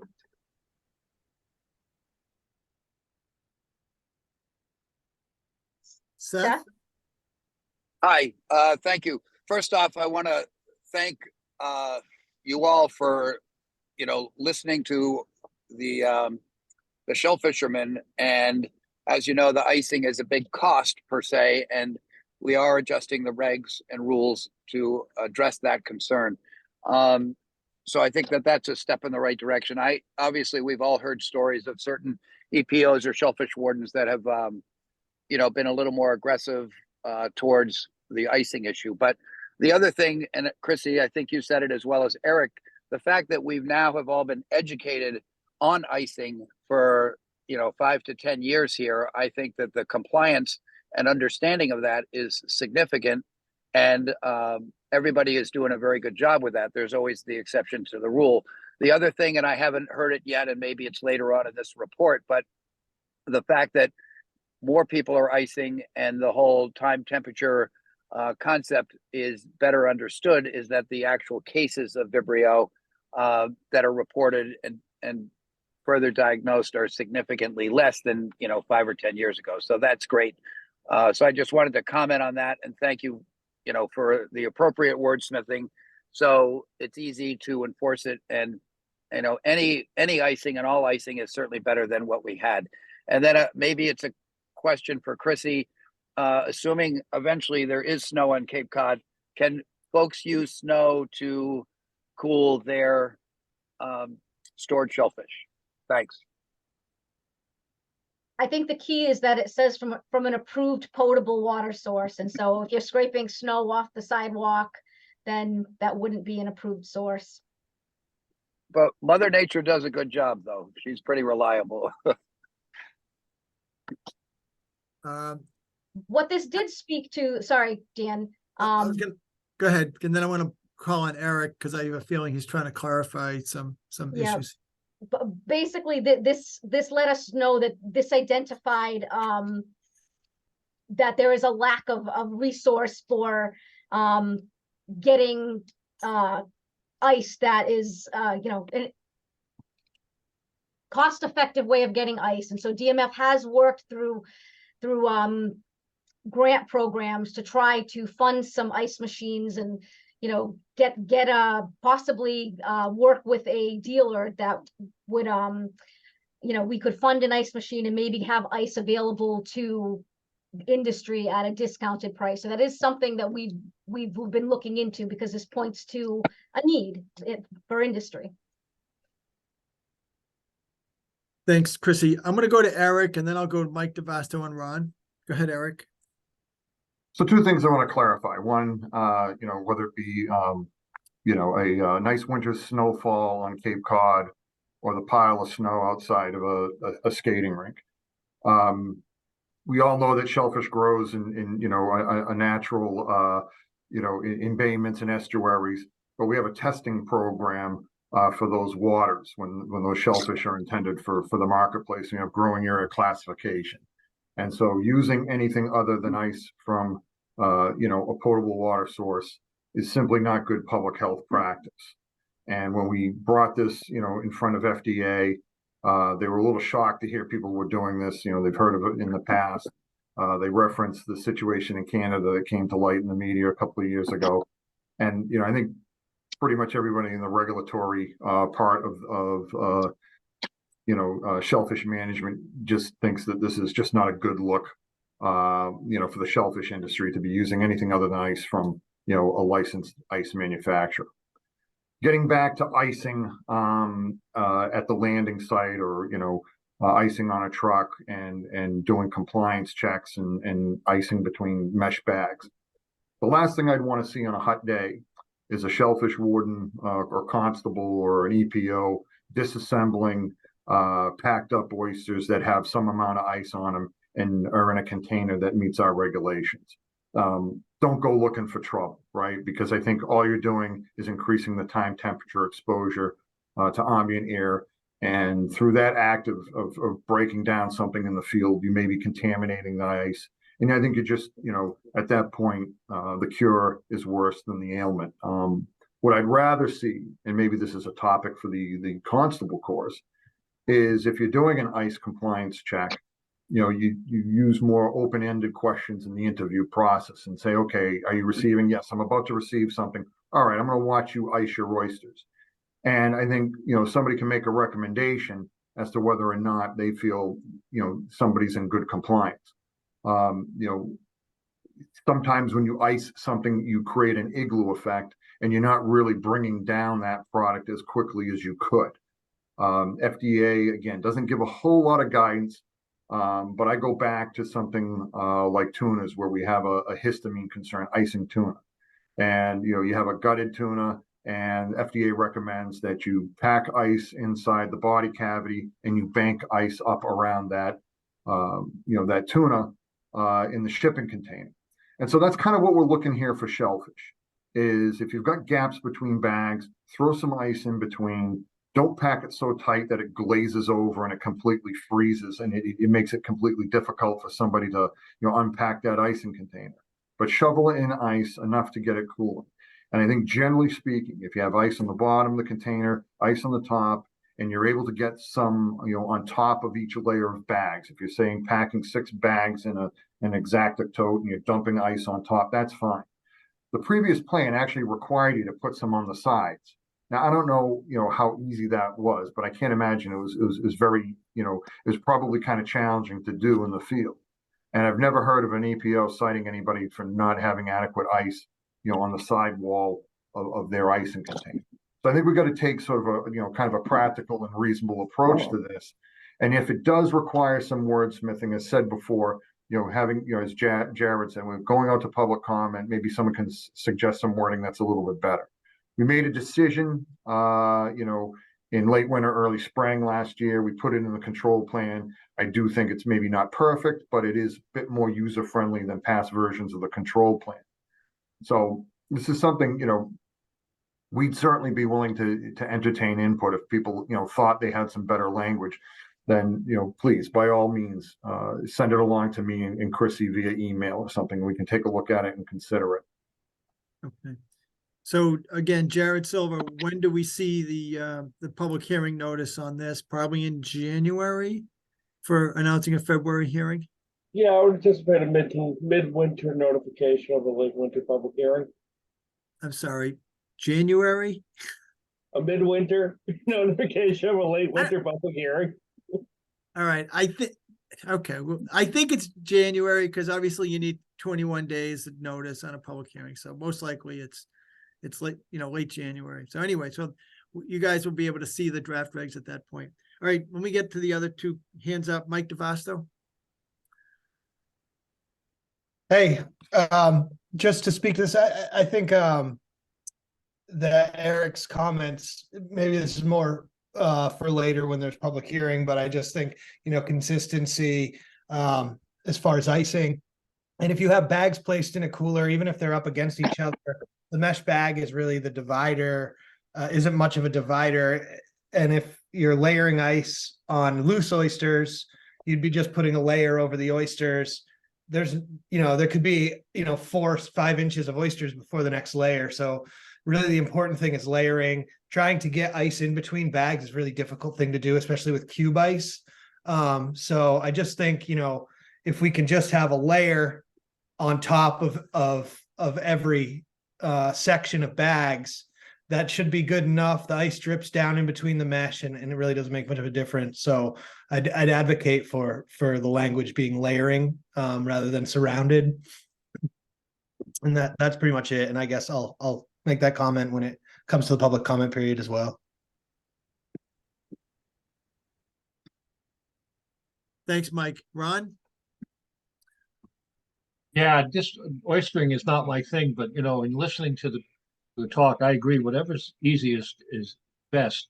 And by the way, if you're going to use snow to to cool the oysters, my driveway is a very good supply. Anytime, any winter you want to get some, you can simply get it from that. But we're in the modern world here. People used to throw the bags of oysters on the back of their truck, and then we went to coolers, and now we did these designated coolers. I see a picture of them here. Maybe can we go to the next step of remote sensing of temperatures inside these coolers? I mean, does some expert in thermodynamics know the difference between an oyster, which is up against the side of the cooler, as opposed to one that is in the middle? Is the temperature consistent throughout the cooler? If it is consistent throughout the cooler, then you're basically cooling the oysters down below 45 degrees, and you have a reasonable certainty that they're going to stay like that. So maybe I'm behind the curve on the science, but I have a temperature sensor I stick in my turkey. It tells me when it's done. It tells me what the temperature is. Can we have some kind of a sensor inside these coolers to determine that they're below the temperature? Yeah, I'm going to let Eric speak to that because I know he's got a lot of experience in cooling of all kinds of different food products. So why don't you go ahead, Eric?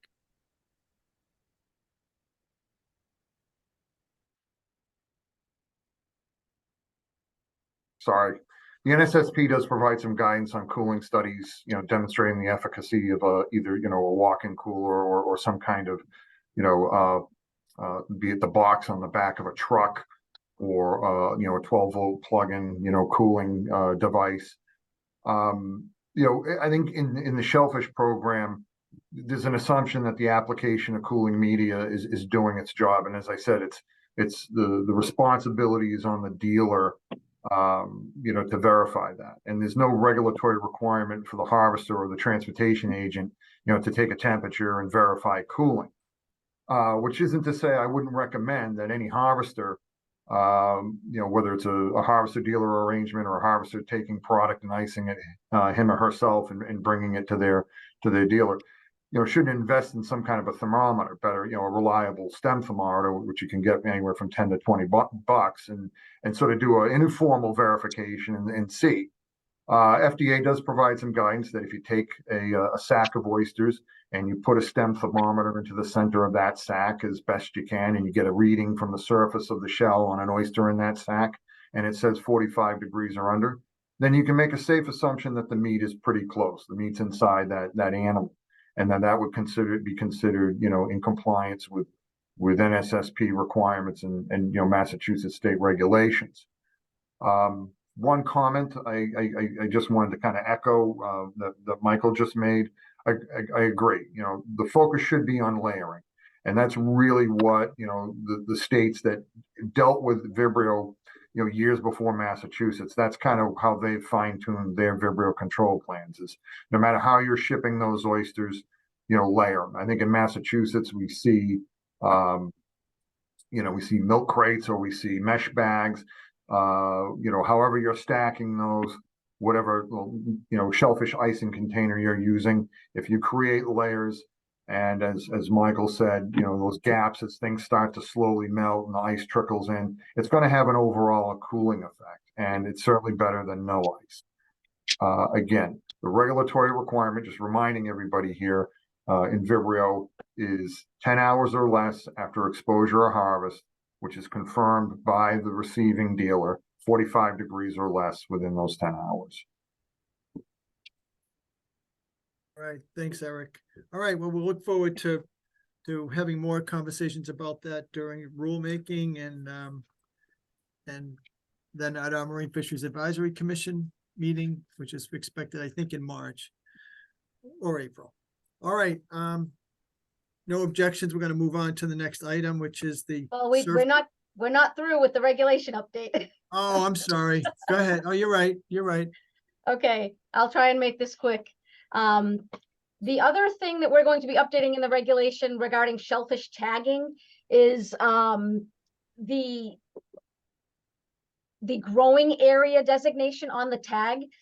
In this particular example, we see CCB 13, but if you look at the actual growing area map of CCB 13, there's CCB 13.0, which is in the approved area and open all the time, 13.6, which is closed in the summer because this is a mooring area, 13.2 is closed during the summer due to seasonally impaired water quality. So if you're a dealer and you're accepting a tag that says CCB 13, you can't be assured that it's coming from an approved source. So we are going to be updating our reg to be more consistent with what our shellfish harvest and handling affidavit requires and also what the NSSP requires. So shellfish harvester tagging regulations at 322 CMR 16 and 05 are basically says the harvester tag must contain the shellfish growing area name and number from where the shellfish was harvested. It's not really explicit that we want to have the decimal designation. The NSSP does require that the most precise identification of the harvest location or aquaculture site, as is practicable, be on the tag. And so we're going to be updating the regs so that it's explicit that we want the most precise sub-area classification, because if you're telling us CCB 13, technically you could have harvested it from this prohibited area and you wouldn't be fraudulent on the tag, it would be accurate, but you're not telling us that you harvested it from an open area within CCB 13. There any questions on that quickly before we move on? Renee? You have one question. So with all of the different reclassification with mooring areas, we're going to have to find we're going to have to define exactly what those reclassification numbers are so that we can, get that out to the harvesters. When does this come into fruition? Well, as Jared said, it's going to be going to public hearing in February sometime. And so with all of these, there'll be the opportunity for public comment. Implementation date would likely be spring 2024. We usually try to get our rules in place on or about May 1. Okay, so hopefully we'll have a little bit of time so that maybe locally we can get our some maps out to the commercial folks so that they have a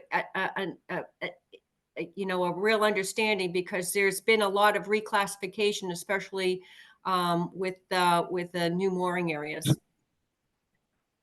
I do want to reiterate, though, this actually isn't new. We just haven't been enforcing it. It's been something that's been every harvester signs their harvest and handling affidavit, and it says it right there on the harvest and handling affidavit that this is a requirement. Yeah, I understand that, Chrissy. It's just that there's been new new areas in the last couple of years, with defining different, mooring areas. Absolutely. Yeah, I mean, point taken. That's a very valid point. I mean, Matt just talked about all the ones where we haven't, coming down the pipe too. So it is a very, classification has been very dynamic, and yes, we need to make sure we can communicate what these maps look like effectively. Chrissy, you got Seth? Go ahead, Seth? Seth. Yeah, quick question. I know some of our members, because they only harvest from their area, pre-print some of their tags. So is that something that will be clarified before, I mean, whenever they know, so suddenly their tags might be out of compliance because of the additional decimal point and further classification? So in most cases, there shouldn't be any aquaculture sites like in the mooring area. So as far as the growers, it won't actually change their overall growing area number. It would just be a matter of putting the point whatever on their already printed tags. Okay. So it won't change their initial growing area. You're just adding that little extra piece of information. And yes, I understand the point of printing all these tags is to minimize what you have to write on the tags. But you could still utilize those printed tags. You'd just be adding the decimal point. Okay, and at what point would the diggers understand that to know that they've got to potentially during the course of a season change their decimal point?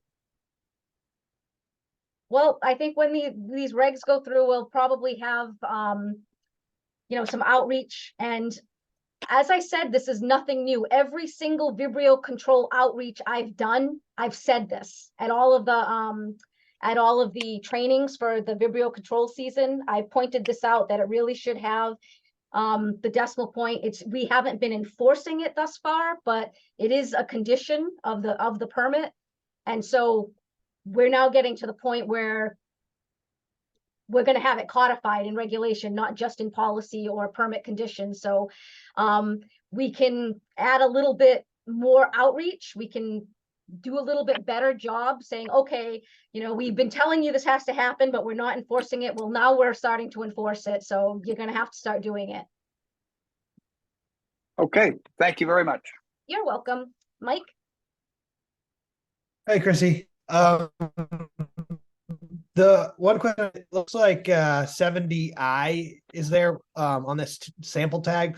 Are we required to be putting our licensed site areas as well on the tag? Because what I'm wondering is like I have 3 sites all in one contiguous area in CCB 14, and I'm wondering what I guess the purpose is if you're already in the CCB area of defining which part of your, maybe a half acre here and an acre added here and whatever is on there. What the purpose is, and is it actually required in the CMR It is. right now?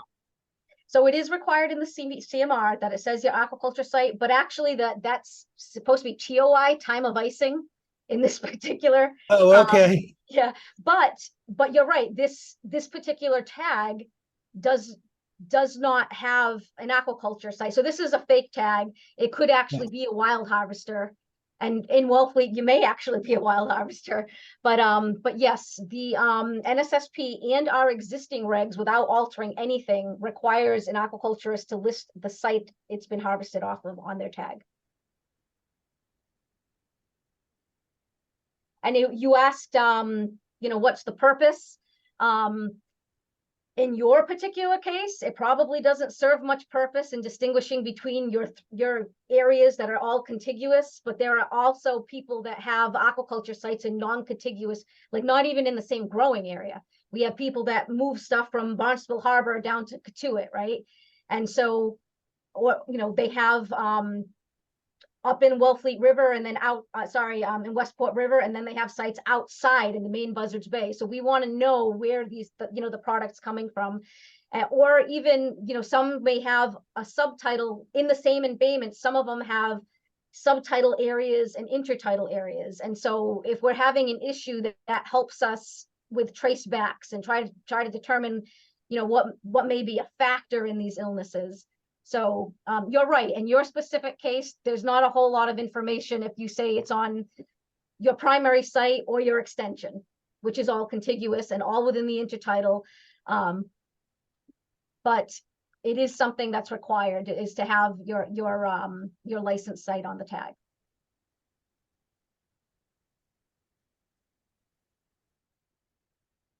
Eric?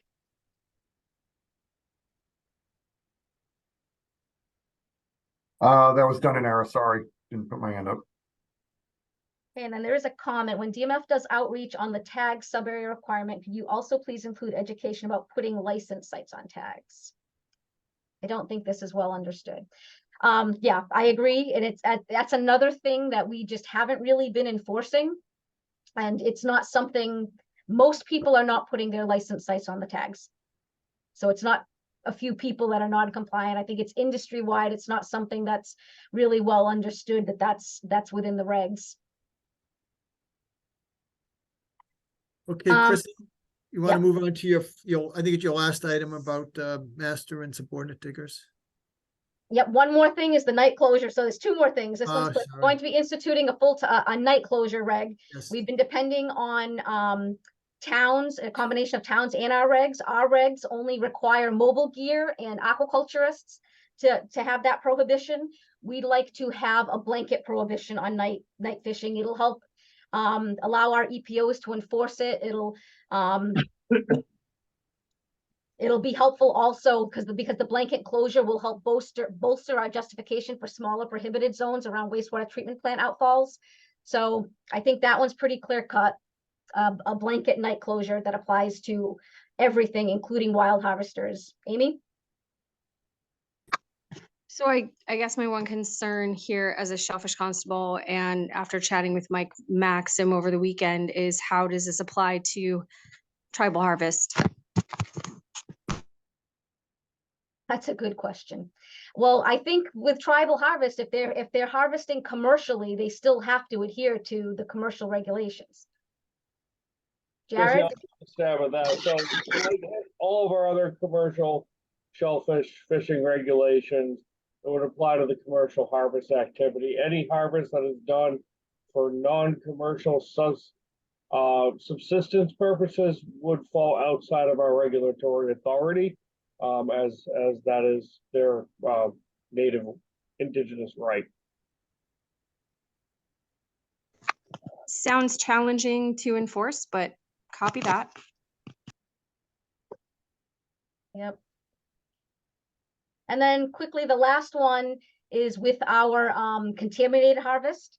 So we have areas that in the North Shore where they're classified as conditionally restricted, and soft shell clams are harvested from these moderately contaminated areas to be transported to our depuration plant in Newburyport. And they're required to follow a digging schedule, and we've had some pushback because it's not actually codified or in regulation anywhere that says they have to adhere to this digging schedule. This slide shows you an example of what the digging schedule is. It says Boston will not dig, Quincy will not dig, but Merrimack will dig. And so the pushback is, well, if Boston and Quincy are open, why can't they dig? And it has to do with just our ability to manage the operations and the throughput and what we can handle in enforcing that they're taking the proper transportation pathways. So this is a highly regulated contaminated fishery where they even have to follow a certain roadways to get to the Newburyport plant. So basically we're just going to codify the fact that they have to adhere to the schedule that the plant puts out. And that is it.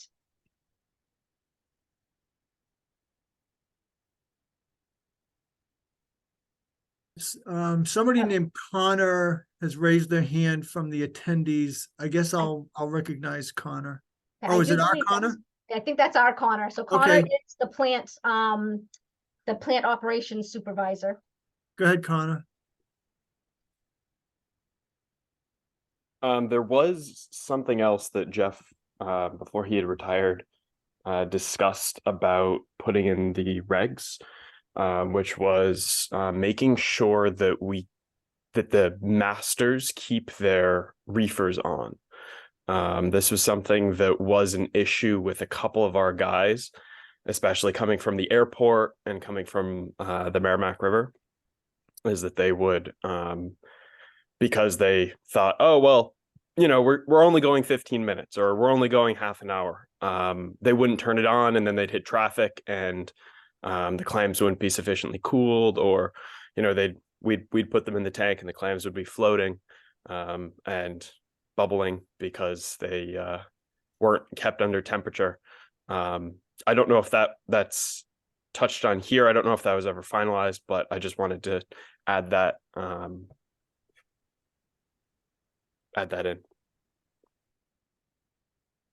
Thank you, Thanks, Connor. Connor. Okay, Jared, you get that? All right. Seeing no other hands, we'll move to our next issue, which is a surf clam management update. And that's an update that I'm going to give.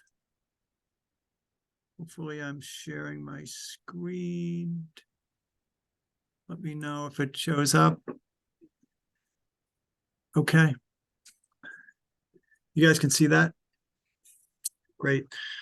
All right. Well, so in your mailing, you have a 5-page memo that's it's a pretty heavy read. It's from me to you as a group, but also to our advisory commission. And it's DMF's view of what's going on with the surf clam dredge fishery and some of the challenges that we have in terms of working with DEP and the municipalities regarding the Wetlands Protection Act. And so I just have I have some slides that I want to share with you, but the memo itself, loaded with footnotes, is our very earnest attempt at describing the issue as precisely as we can. And we'll talk about this in my presentation, but the courts ruled back in 2015 about the jurisdiction of the Wetlands Protection Act. But, we at DMF see some real challenges, whether that some of those jurisdictional lines could get, moved and how you would apply the jurisdictional authorities. And so that's what I want to talk about today. But just as a quick take home here, we had 4 things that happened since our last meeting. We met with industry, that is the surf clam vessel owners, to discuss the surf clam fishery and directions we want to go. On September 11th, we met with the National Seashore folks, Center for Coastal Studies, Town of Provincetown, and DEP to discuss a study that was done on the Herring Cove area with some controlled fishing to determine the impacts of hydraulic clam fishing.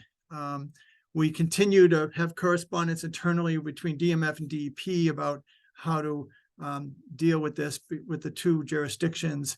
And then what I'm most excited about, and Story Reed is going to come in behind me with some updates on a cellular-based tracker program for use on the clam vessels, and I'll talk about that. So, how do I go to my next slide here? Come on. Page down, arrow down. Sorry, folks, I'm having trouble advancing this. Oh, come on. Dan, can you hear me? I can. Try clicking the PowerPoint screen that you're using, and then try that, hitting the arrow. Yes. Okay. All right. So just as a precursor to all of this, DMF and the Marine Fisheries Advisory Commission has longstanding authority over the surf clam dredge fishery, but in 2015 and 17, the courts ruled, based on a case in Provincetown, that the conservation commissions may regulate dredging activity in wetland resources under the Wetlands Protection Act, and this includes surf clam hydraulic dredge gear. It would require all commercial fishermen to file a notice of intent with each town they wanted to fish in, and obtain a statement of conditions. So to this day, these court rulings still persist in the absence of any change in the law. And so that is the challenge. And so at this time, Provincetown is not actively enforcing its Wetlands Protection Act authority over this fishery, but could do so in the future. And I bring that up because I've had people or I've had vessel owners call me inquiring, like, what's the story up in Provincetown? I heard one boat's gone in there, another boat's gone in there. What's my status? And I simply have to tell them that it's something we're working on, but it's not illegal under DMF rules, and it's up to the town. So a year ago, Michelle Letts, who almost a year and a half ago, I believe, is in the house here among the attendees. She filed a notice of intent with Provincetown requesting to fish for surf clams off Herring Cove Beach, and it instantly set off some things in motion where, you know, we got questions from MEPA. You know, MEPA got questions from the Endangered Species Program, and we realized that we just weren't in a position to deal with this as we wanted to. And so explaining to Michelle that this is still a work in progress as to how these authorities would be applied. We asked her to withdraw the application, and she did. And I think she did that with some expectation that the agencies would kind of figure this out and find a way for the vessels to be able to fish lawfully. So anyway, what I've concluded is that, you know, and now seeing the Provincetown Conservation Commission asking a lot of questions, you know, back in 2007, when they first enacted these rules, there was a lot of interest in Provincetown to accomplish this change, but today they don't. You know, this Conservation Commission nor any of the others really don't have the resources or the knowledge to manage these fisheries at the local level. And if we do proceed with NOIs for each town, where a vessel or a vessel owner would have to apply for an NOI in each town, then all dredge fishermen fishing in waters under the authority that Wetlands Protection Act would be affected. And this would really turn the fisheries management back to the 70s when each town had a different set of rules and the legislature gave us that authority. So we also know that notices of intent applications are costly. It's at about $1,500 per vessel for each municipality, with one check going to the town and the other check going to the DEP. So, and so if you think this forward, you know, what would a statement of conditions do? And DEP would have to treat this activity similar to the way they would treat other marine excavation projects. And that's really very challenging for a commercial fishing operation to be subjected to that. And so it is creating a regulatory barrier. I mean, vessels haven't been excluded, you know, yet. I know some vessel owners are choosing to stay out of Provincetown, but I think we really need to find clarity here, because there's an uneven level of involvement depending on whether the vessel owner is interested in sort of proceeding with fishing in the area or not, because of the fact that there's potential local control. And then finally, this is an important point for us that we've been worried about for years, and that we know that the legal opinions, the court decisions did identify hydraulic surf clam dredge gear. But, you know, in my view, and I think the view of my staff, that there are plenty of other dredge fisheries that aren't hydraulic that probably have similar impacts that could easily be regulated under the Wetlands Protection Act, the non-hydraulic dredge gear. So anyway, so this Center for Coastal Studies study and report, this is an interesting one, that at the end of the negotiations in 2017 between the town and the National Seashore and DMF and DEP, National Seashore decided that they would fund Center for Coastal Studies to conduct a controlled fishing study in that area using a local boat, and then the Center for Coastal Studies would study a number of aspects, including, the persistence of dredge tracks, the degree that the sediment is liquefied, or what we call the shear stress, and also the biodiversity of the infauna, specifically the benthic communities, and to see if there's an effect on that and what's the recovery rate. So they invited us in to a meeting. It's about 6 years after the field work had taken place. And although there is not a final report yet, one of their findings was that Herring Cove Beach, which was the center of all this controversy, was a lower energy area than they had anticipated.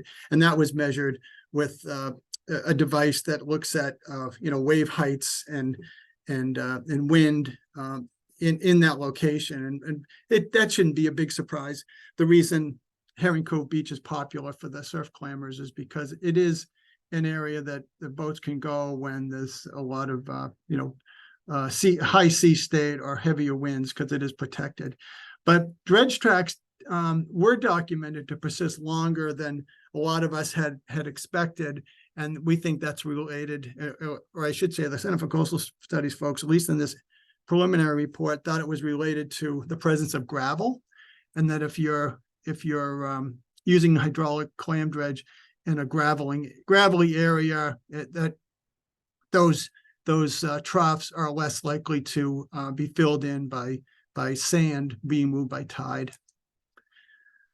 So just another piece of background, in '82, when the legislature gave us this authority to manage the fisheries, you can see in the yellow part here, this legislation did allow the director to allow the towns to create like regional management plans, but those would still be codified in the state CMRs. But if a set of towns wanted to get together and kind of, group together some regulations about, I guess, time, area, whatever, there is an option for that. My point of including this is we've never taken that step, but we're certainly able to do that in the near future, and it's something that I am interested in taking on. Again, the history of this, we took it over in '82. We have a suite of biological measures, time area closures, and gear limits. And you can kind of see in this litany of our timeline, you can see we've done a whole bunch of things with surf clams. But the most notable one was in '96, the last time we went out to the constables and asked them to help us maybe draw some new lines. We backed off because something called GPS was coming soon, but GPS is certainly here now, so we're ready to take some of that on. And so that, I think it's a nice prologue to what we want to do next. Again, this is the summary of the laws that the outcome of those court decisions. In '07, Concom enacted regulations that ban hydraulic dredging in town waters without a municipal permit. In '15, they cited the boats, and then there was a favorable decision on behalf of the town. And then in the Superior Court appeals decision, it was decided that this was in fact an activity that could be regulated under the Wetlands Protection Act, because it temporarily deepened the ocean, especially with these troughs that are left behind in some areas. So, and the court even said in their decision that in the absence of any guidance or regulations or policies from DEP and DMF, that the court tried to harmonize the two laws. And that was the theme of saying that while Provincetown's regulations were inappropriate because they were regulating something that only DMF can regulate, the fact is under the Wetlands Protection Act, it was a valid way forward. So anyway, so those are our challenges. I just want to point out here the extent of the state's surf claim jurisdiction. You can see in the gray area, this is the area that we manage. Next slide. This is the areas where surf clams are usually landed. This map showing the different colored areas within the designated shellfish growing areas. You can see the red spots are clearly in like down south in Nantucket. You've got a hot spot. You've also got a hot spot on the backside of the Cape, and also a little bit off of Sandwich and Barnstable and a little bit of Yarmouth. But don't take this home as fact, because these areas do change in terms of where fishing occurs as clams set, and is where clams were caught last year may not be where they're caught 2 or 3 years from now. And the boats are mobile and they move on to different locations to work these beds. And that's sort of the take-home point that the legislature came to their conclusion in '82, is that this is a mobile gear fleet. We have about, I don't know, a dozen boats that fish in this fishery. We have no more than like 30 permits total. Many of them aren't fished, but these are the areas of high harvest. This is our attempt at a map that describes the extent of the Wetlands Protection Act jurisdiction. This is not an official map from DEP. Instead, it's our best attempt at interpreting the regulations and putting those layers down, just to understand where we think under the Wetlands Protection Act the towns could regulate fishing through the act.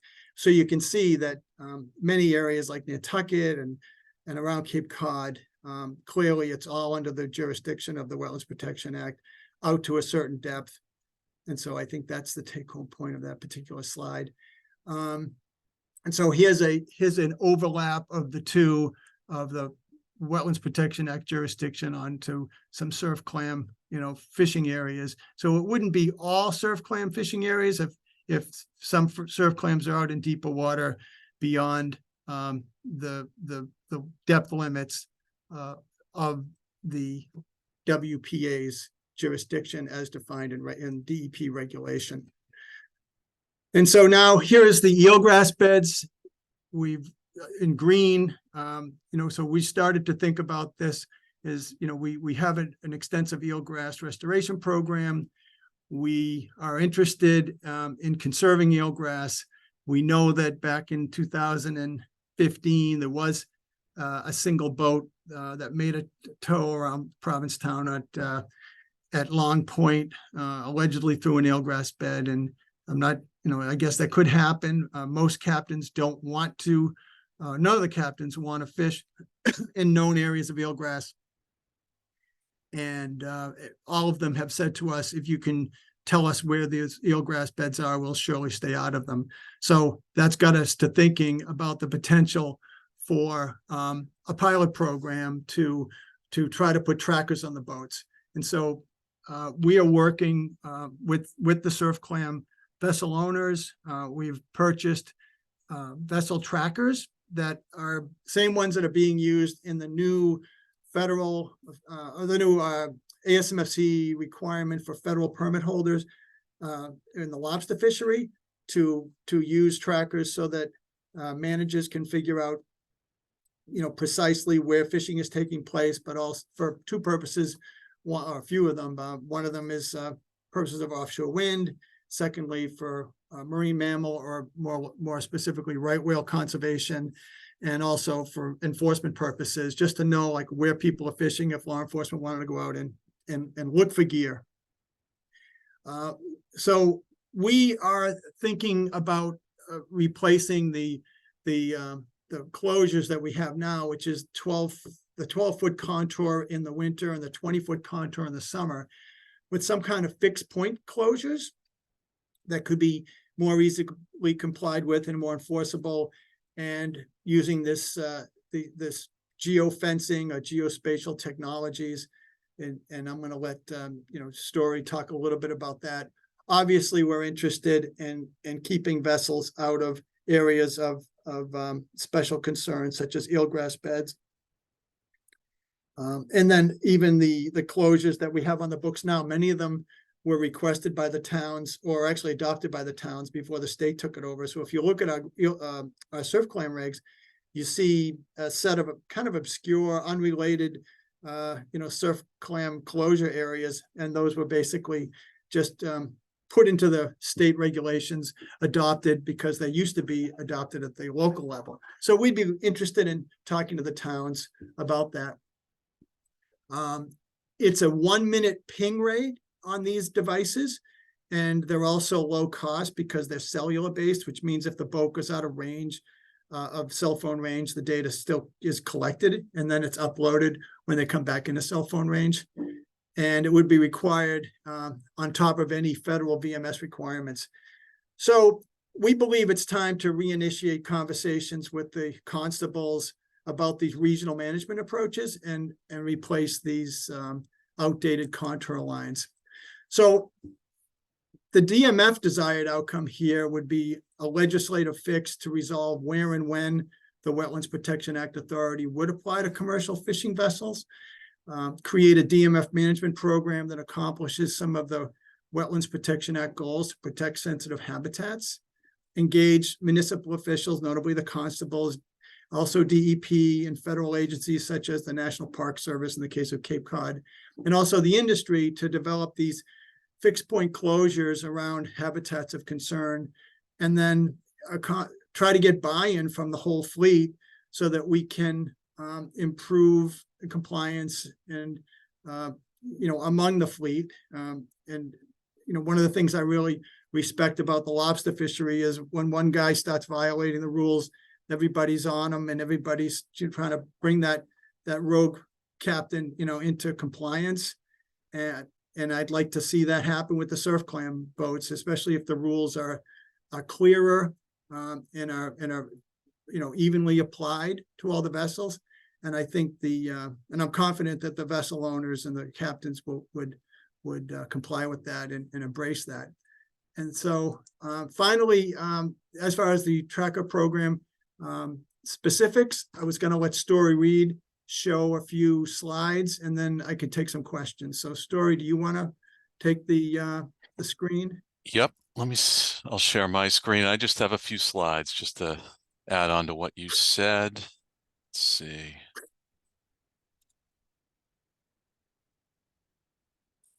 Jared, I'm having trouble. There we go. I'm good. Stand by.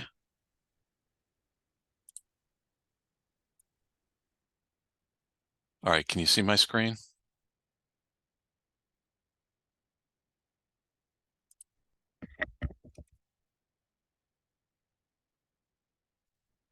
It says it started screen sharing. Yeah, I think I just had an internet bump.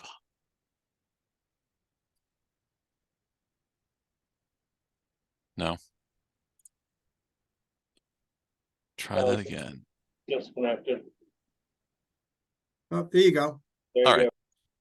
Second time's a charm. So Dan ran through a bunch of the information on this slide. Maybe the most important thing is that's the picture of the device. It's a very simple tracker. There's no interface on the boat. So it's really a device about the size of 2 iPhones stacked on top of each other that gets plugged into your 12-volt power, really minimal.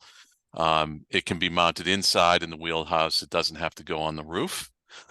Cellular based, like Dan said. The one we're using for this pilot is the Viatrax boat command unit. DMF is paying for them for this pilot program, but just so you know, the cost of the device is about $1,450 for the device plus 7 years of service, and obviously it goes down in price if you get less service. So it's a pretty affordable device. It does have the ability, like Dan said, if we put a geofenced polygon into the system, it can text or email alerts to the vessel captain or the vessel owner, or to DMF if we want, depending on how we're testing this, for boats that go over that line. And I'll show you what that might look like next. So this is sample tracks actually from a lobster boat that was testing one of these for us. So the bottom line on this slide is that a 1 minute ping rate is a lot of data. All right, so each of those green dots or yellow or red dots is 1 ping. And the yellow and red dots are slower speeds. So this was programmed for our lobster pilot before it was even required, I believe. So what you see there, and if we were to zoom in on those yellow and red dots, you basically see the boat's trawls, how it was setting, because that's when it's going slower. So based on the speed, you can do different things here. That this is one thing we want to test with the data that would come out of this pilot is what speed makes sense to look at a surf clam dredge track. And obviously we understand that boats slow down for a lot of reasons, but you know, one of those obviously is to fish. So we think we can pretty well identify areas where fishing is taking place. The other part of this will be testing the idea of geofencing. And so to start with, our staff, Mark Russo, has mapped out these two areas kind of based on the 20-foot contour in these areas for the most part. We know this time of year the boats are allowed to be inside 20 feet up to the 12-foot contour, and that's good. That's what we want for this proof of concept, and that is to see, we want the boats, you know, to go inside these geofenced areas to where they can legally go up to the 12-foot contour and see if those alerts are generated. And initially they'll come to DMF. So the boats will be fishing under the current rules, just as they always or have for decades now. But we want to test this fencing idea and whether we get an alert. And then, so once we get all these two things, kind of the monitoring and the geofencing, once we feel comfortable with that and we've proved that concept, then we'll move to the next step, which might be aligning these areas more with the current in-season rules, or potentially, like Dan said, seeing how this might work if we get together with the fleet and the constables and drop some new lines that might be partially about the contours, the existing contours, but also about eelgrass beds and any other areas that we want to stay out of. So right now it's in the proof of concept phase. We have 2 installed with 4 more on the way. And I don't believe any trips have been made yet, but you know, we're standing by for that. And once the weather breaks, trips are made, you know, for markets improve and boats go fishing, we'll start collecting data and have an idea of how this is going to work. We're also working on kind of a one-pager on the program, not only for the participants, but for anybody else who's interested, about what this program is, what we're looking to prove, kind of what we've talked about here in a nutshell. So we're going to have that ready by next week for everybody. All this data is ultimately confidential, just like harvester data and dealer data. You know, we have rules of 3. We can't release the data unless it's an aggregate. All this data is held confidential the same way. And that's one question I'm sure we'll get. So it is confidential, just like that type of reporting data. Right. Anything else, Dan, you wanted to talk about? I think that's it. Maybe you and I can just take some questions from the group. I don't know if, I know we've got a couple of our members are involved with the fishery, and I know Michelle is in the audience or the attendees. So I don't know if there's any questions people might have. If not, but we'd be happy to talk this through.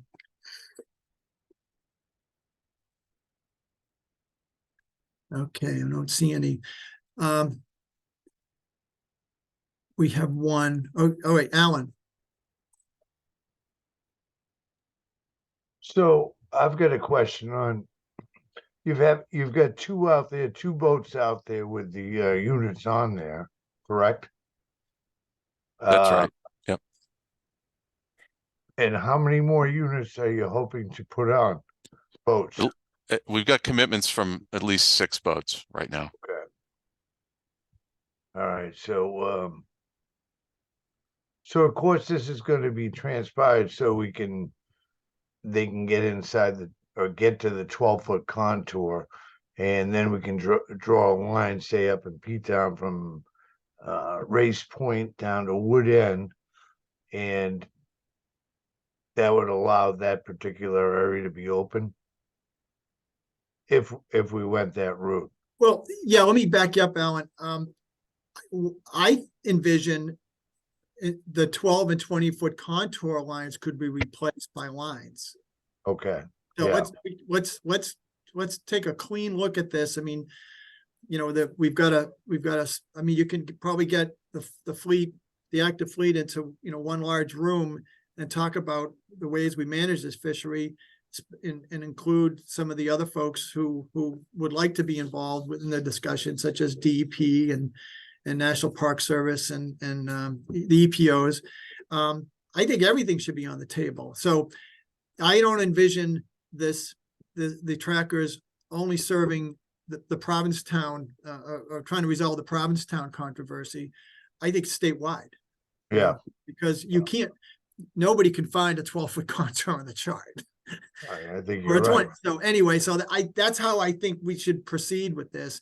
And then, you know, how we deal with individual, you know, fishing locations, I think should be subject to like some conversations with the towns, and maybe, and then of course a public hearing. But we've never talked about some of these things that I think are worthwhile, you know, and I'm confident that if everybody embraces this, that it'll be a pretty defendable fishery. Right. Well, a lot of these boats already have the boat tracks on board, or CLS. I mean, because that's under the federal guidelines, we have to, so. Right. But it's the ping rate, Alan, that I think is important for us to demonstrate that these polygons aren't being penetrated, you know, for fishing purposes, right? That 1 minute ping rate is much more precise than, what is it on your, what is the ping rate on the others? When I'm in state waters, it's 1 hour. Yeah. Randomly.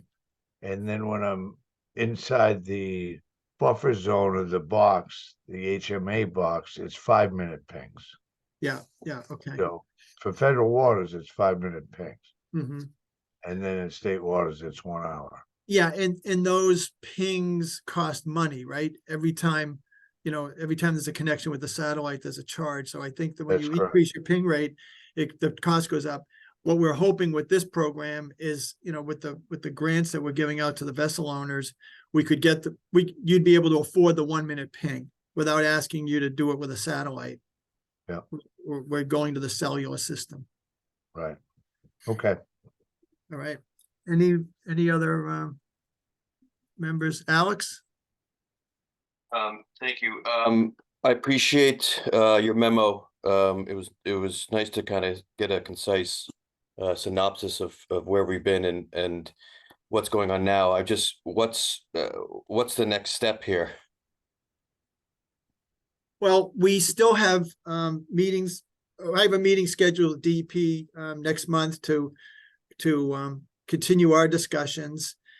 We want to proceed with the trackers, and then you know, in my professional view, you know, I think the legislature needs to resolve some of these questions because, you know, DEP didn't, you know, they didn't. It's not like mission creep. I mean, it was the court that said, hey, you know, this is Wetlands Protection Act stuff. I don't think any legislators who voted for the Wetlands Protection Act when it was enacted, don't ask me when, envisioned that this was going to apply to fishing.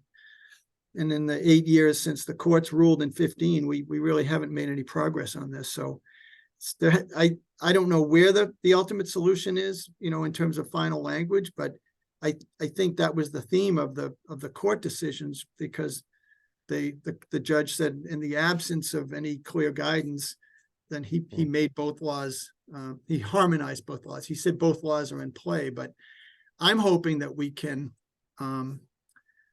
accomplish whatever or most of the goals of DEP's Wetland Protection Act, the values that are inherent in that, with DMF regulations to as I've just described, right? I mean, surf clamming should really be taking place in dynamic sand, and let's find, and that's because that's where clams live. So let's find those areas. Let's go fish. And it's in some of these marginal areas that I just think things get a little dicey, and that we have to work with DEP on. So good. All right. Hey, Lisa. Yeah, well said, Dan. Well said. So, hi everyone. I just, I'm from DEP. I'm the Wetlands Program Chief from DEP. Our interest is simply, the resource. So, our jurisdiction is the resource. So protecting the land under the ocean so that it is sustainable for future shellfishing, for years to come. And that's really, so our jurisdictions are a little bit different. And so that's why, we are, the Wetlands Protection Act, it was implemented decades ago. And, you all know by now that Massachusetts, does have home rule. And so as a result, every town has its individual authority. And there, so it's not just, it's been problematic for other types of projects as well. There's a number of different types of projects that go through multiple communities. And I think, it's not so easy to just fix that because it's statutory. But we are, DEP is interested in just ensuring protection of the resource without unduly burdening fishermen, because we support the industry. So those are the things that we've been talking about at DEP, how we do that, how we can best do that. And as Dan said, we are going to be talking further with DMF in the upcoming month, to see what steps beyond what Dan mentioned today could be taken. That's it. Thanks, Lisa. Okay, anyone else? If not, we'll move on to the next agenda item. All right, it's biotoxin testing methods and upgrades. Chrissy. Okay, let me share my screen. This topic is slated for a half an hour. It's probably going to be about 5 minutes. Okay, can everybody see the screen? Okay. So, DMF has secured about over $472,000 from the state's Hazard Mitigation and Climate Adaptation Program. And what this funding is for is to purchase a high-performance liquid chromatography machine and accessory equipment in order to transition from the mouse bioassay method for doing paralytic shellfish poisoning testing to an HPLC PCOX method. So PCOX stands for post-column oxidation. The HPLC method is a much more sophisticated method that has several advantages over the mouse bioassay. It's more sensitive. It can detect lower levels of PSP toxins than the mouse bioassay.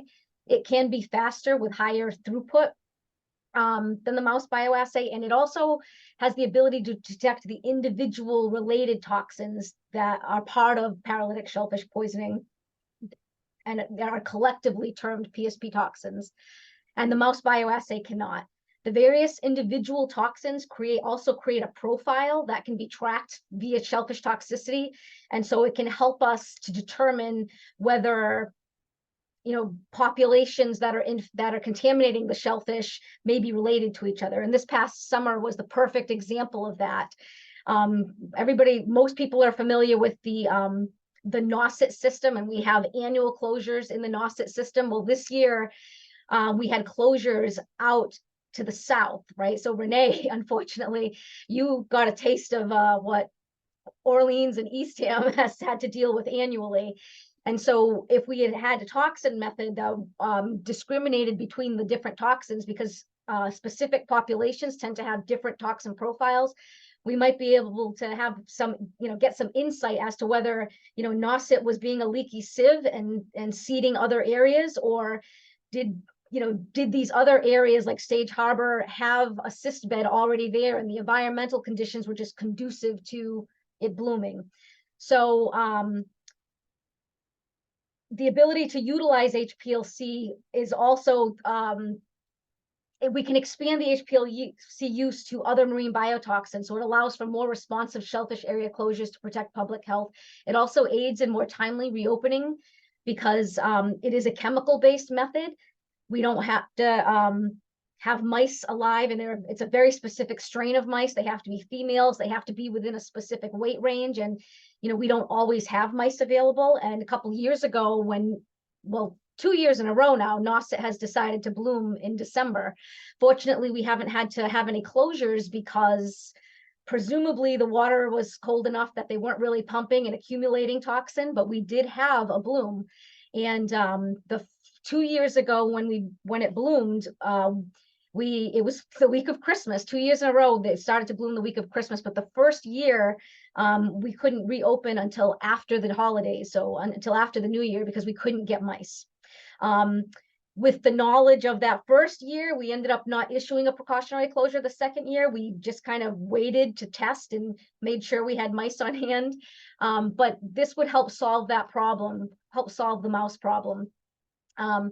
So instruments have been ordered. Those orders have been placed, and DMF staff also participated in a technical assistance meeting with the CIFSAN LEOs and the FDA specialists to discuss sort of expectations and challenges for onboarding this new method. We would have to be inspected by the CIFSAN LEOs and be found to be complying with the NSSP before we could actually utilize the HPLC PCOX method and fully transition away from the mouse bioassay. We're thinking this is going to take about a year. We periodically get communications from PETA about transitioning to the more humane approved methods, with the most recent communication coming about a week and a half ago. PETA's been trying to encourage us to transition away from the mouse bioassay. They've also been pressuring the European Union to not accept Massachusetts shellfish due to our use of the mouse bioassay. But I think everybody is kind of excited to be onboarding this new method. It's going to be, we're going to have a lot more latitude in terms of testing other toxins. Right now, PSP is the only biotoxin that we are approved to be testing within the state of Massachusetts. For all the others, ASP, DSP, we're depending on out-of-state labs or the FDA, because we do not have in-state ability or our own Shellfish Authority ability to test for those toxins. So this is a very great thing that we secured this funding, and that we can update our shellfish labs with more sophisticated, more up-to-date methods. Dan has requested more space from the UMass Dartmouth School for Marine Science and Technology, because these instruments, as you can see, take up a lot of space. We have limited space in our laboratories, and in order for us to be taking on these additional methodologies, we're gonna need more bench space, more lab space, and so that's something we're pursuing. And that's it. That's great stuff, Chrissy. Thank you. You're So, welcome. yeah, we're pretty pleased it was this new governor's administration that supported this. And Chrissy, given your training and expertise in this, you were able to put that that proposal together, and it was rather brilliant. So fingers crossed, hope for the best. All right. Are there any questions? If not, I will move on to other business. I kind of forecasted at the beginning of the meeting that we were thinking of the week of February 5th or the week of February 12th. I don't know if there's any preference for that or for either. If there's a preference for in person or for virtual, I'm leaning toward virtual in February because that's our snowiest month, and I would hate to have to cancel a meeting because of weather. So if everybody's okay with having another virtual meeting in one of those 2 weeks, does anyone have any preference for one week over the other? It would be better for me. But Which one? The first one? the first one. Okay. Anyone else? Okay. Vote of 1. Jared, you got that? All right. Under other business, panel member comments. This is time of the meeting. If anything is on anybody's individual mind, would like to bring it up at this time before we go to the public. Don't feel obliged to go on the record about anything, but if there's something, then we could take it on. I saw Mike's hand, and then I'll go to Dale. Go ahead, Mike.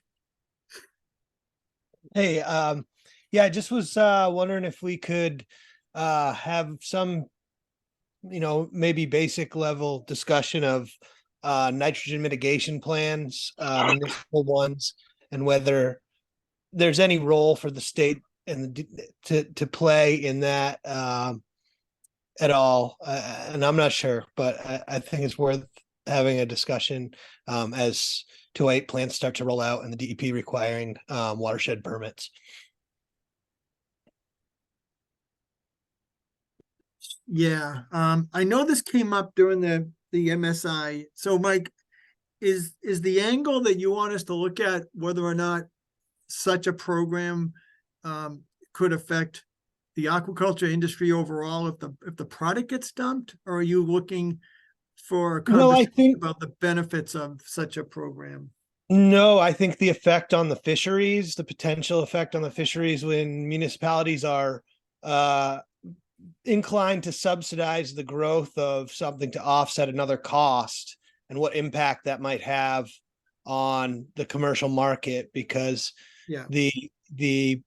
a number of shellfish that are required to grow to offset nitrogen could be quite high in some areas. And when you're talking about a fishery that, maybe the largest towns produce like 10 to 12 million pieces, and you're talking about mitigation projects that may produce like 20 million, you're talking about potentially huge consequences, I think.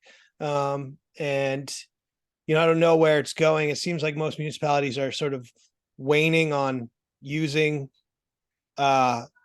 oysters. But I just think here's probably an appropriate place to take it up, because there are some things coming through the pike, and I don't know if there's any, I think it's just worth a conversation. Yeah. I don't really know where it leads. Hey, a question for Lisa. Lisa, is that something that we could put our heads together on so that we can understand like what Mike is describing as the potential scale of these projects? Is there someone in your shop that could help us with that if we were to come back to the group with some kind of a report? Well, yeah. I mean, there's definitely folks at DEP could, participate in that discussion for sure. I'm not completely sure I understand the question though. Are you asking whether can you repeat exactly what the question is? Because I'm not Not sure I so, quite. it's not so much a question as a discussion that I think needs to occur, about, whether there's a role for the state or the DMF to require that municipal projects may not be commercial projects, or something like that. Oh, you just mean to require that aquaculture be implemented as a like mitigation and not as commercial? Well, if there's mitigation programs that are being put forward to comply with the requirements to reduce nitrogen in a community, that there's an incentive for a municipality to heavily subsidize that process to offset the cost of sewering or something like that. And that in doing so could potentially offload millions of oysters into a commercial market that has a fairly fragile market, a pretty small market, really, compared to most foods. So I just, I know things are going forward with watershed permits, and I don't know what other towns are really doing, but I just think that, the potential impact to the aquaculture industry in Massachusetts, which is a fairly large industry now, and growing, could be substantial. So that's not really a question so much as some questions and some I don't really know what it would lead to. Yeah, no, I understand your question now. And aquaculture is one of obviously the measures that can be taken to, try to offset the nitrogen impairment to the waters. And I think that, we looked at this issue several years ago with EEA and DMF actually when I forget the person who was at DMF has left, and I can't think of her name right now. But there, I think that there, I recall discussing that there wouldn't be unlimited areas, that it could go in, like now. I think that there are certain areas where it's better than others, right? And so I'm not sure if they'd be able to flood the market with them, but that's something that we could have more discussions with. I could figure out who at DEP is the appropriate, whether it's that program, the Title V program, or others. Okay. So. Yeah, so Lisa, I believe there was an example of the town of Falmouth that they had such a program, and when it came time to harvest them, I think they sprinkled them out into a recreational area, and the rec fishermen all grabbed them, as opposed to them winding up on the market and depressing the ex vessel price of the farm raised oysters.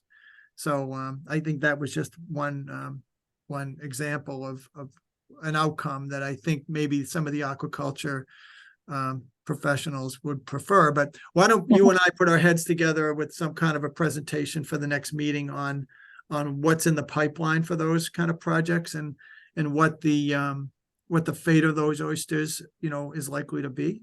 Sure. Yeah. I'll look into it, whether, where the DEP, is at now on that issue, if, what kind of work they've done on it since I worked on it couple of years ago. Okay.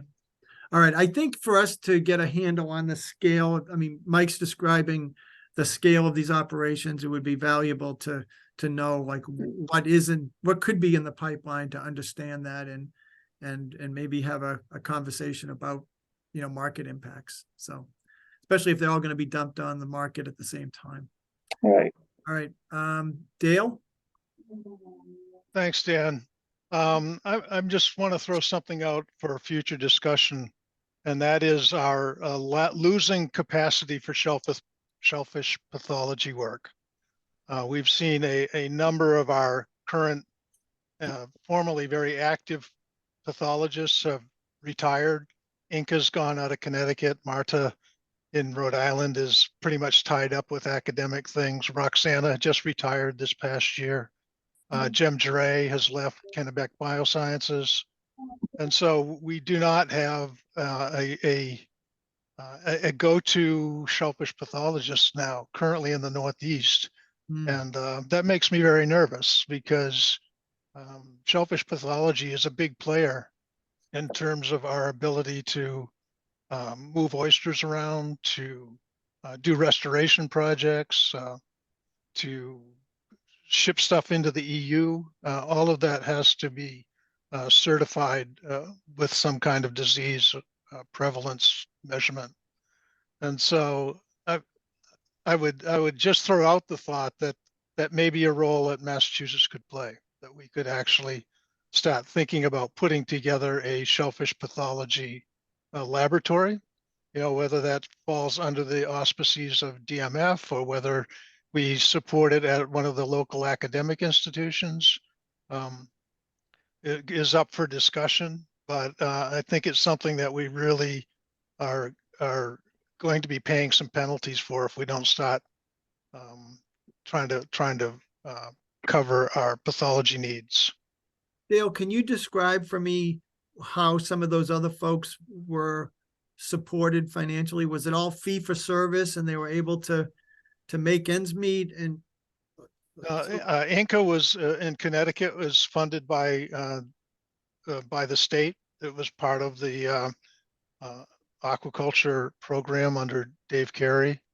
Marta's at University of Rhode Island, and but now she's deeply involved in administering the graduate program there. Roxana was a fee for service out of Roger Williams University that covered a lot of Massachusetts. And then Jem was a private diagnostic lab up in Maine. So you sort of see a mixed bag of ways that was supported.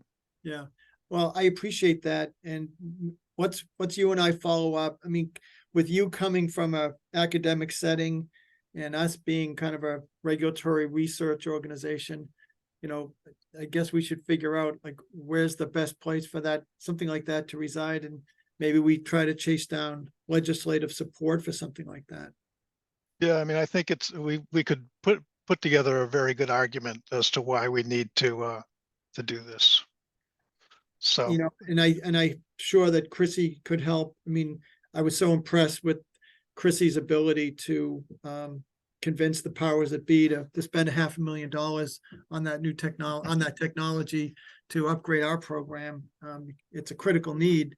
So maybe we'll let's continue this conversation. Maybe you, me, and Chrissy, and maybe Josh figure that out about like where this should reside, and maybe we can get some legislative support for it. Yeah, that would be great. Thank you. Yeah. All right. Thanks for that. Seth? Hi, Dan. Thank you. Just to echo with what Dale said in his chat, it would be great if we could also set up the subcommittee dates just to keep those committees active and all of that. Also, just throwing out, it would be great to revisit bulk tagging again. Yeah. And then I don't know if, and all of the presentations have been fantastic today. And I know there are a lot of new players in each department, whether it's, you know, DEP, Army Corps, or whatever. And I don't know if there's a specific list that's available for anybody applying that has a specific, say, email address, phone number for the specific aquaculture people in each of those agencies. I don't know if somebody has that already, but that would be nice to eventually put together for especially the folks applying for grants. Thanks. Sure. Okay. Ron? Yeah, I know the economics of the industry is maybe outside the purview of MF, but recently, within the last couple of months, some of the buyers have stopped buying quahogs. Chatham Fish and Lobster stopped buying them, and a couple of the price dropped precipitously. I think it was 32 cents for Little Neck. Now it's 26. And the story is that a bunch of quahogs are coming in from Maine, and grow-out areas in Maine. Well, I've seen prices go up and down quite a lot over the last few decades. And usually they go down and then they come back up. But as more areas come into production, there's the danger that it might parallel the agricultural industry, in which case is more efficient farming methods around. People, farmers are able to grow more corn, soybeans, and so on. And eventually, the market price of those products drop below the cost of production. Now, this is something long-term, maybe look in a few years, but I'm curious to see, and not maybe within the context of this meeting, but the Agriculturist Association determine what's a sustainable return for their efforts. Can they, if the price of Little goes down to 20 cents, 15 cents? I mean, do we know? Do we know what the future of the industry is as more and more areas come into production? I don't know if the hogs coming in from Maine, this is a story. I don't know if they're under the same size rules and so on as the ones that are growing in Massachusetts. But I'd be curious to see, outside of the health concerns and the biblical concerns, we take a look at the overall, or have someone in some university somewhere in Massachusetts take a look at the overall economic viability of this industry going forward the next 5 years, 10 years. So anyway, that's small. Yeah. Something small on your plate, that you can look at for the next few years. We do have a seafood marketing program, although the woman who runs it is heading off on maternity leave, but that's certainly something we could put on the agenda for them for next year, is to kind of examine sort of the market conditions for that. And there are some contract companies that do look at seafood trends and seafood marketing issues. Story I'm thinking of what's his name? The guy Mike Carroll. Mike Carroll. Yeah. He's got his finger on the pulse of a lot of that. So maybe that's something we'll put on the agenda for the seafood marketing group. Yep. All right. Seth, did you want to come back with another one? No, I must have hit the button. Thanks. All right. Well, if nothing else, I'll go to the public comments. Jared, I think you'll need to unmute anybody from the public who wants to speak, if there's any. So members of the public, if you want to raise your hand, we'll recognize you. If not, Not saying anything, Dan. okay. All right. Well, everyone, thank you for a great meeting. Enjoy. We need a motion to adjourn. Sure. Well, before we adjourn, I want to wish everybody a great Thanksgiving and a great long weekend. And I will take a motion to adjourn. Hold on. We've got a question from WSD in the chat. The question is, I'm wondering if DM could start quantifying small cohogs and oysters by the piece instead of by the pound, the way they are sold. Story, can you speak to that in terms of our statistics? Well, we have conversion factors too. So if we're not reporting it in a unit of measure that makes sense, we can do that. So we can take a look at that. Okay. All right. Okay. Thank you, everyone. I'll take a motion to adjourn. Who will give me that? Did you get that, Julia? Second. Yep. Thank you. It's like Ron Thanks, everybody. All right. Thank you. Take care. Appreciate it.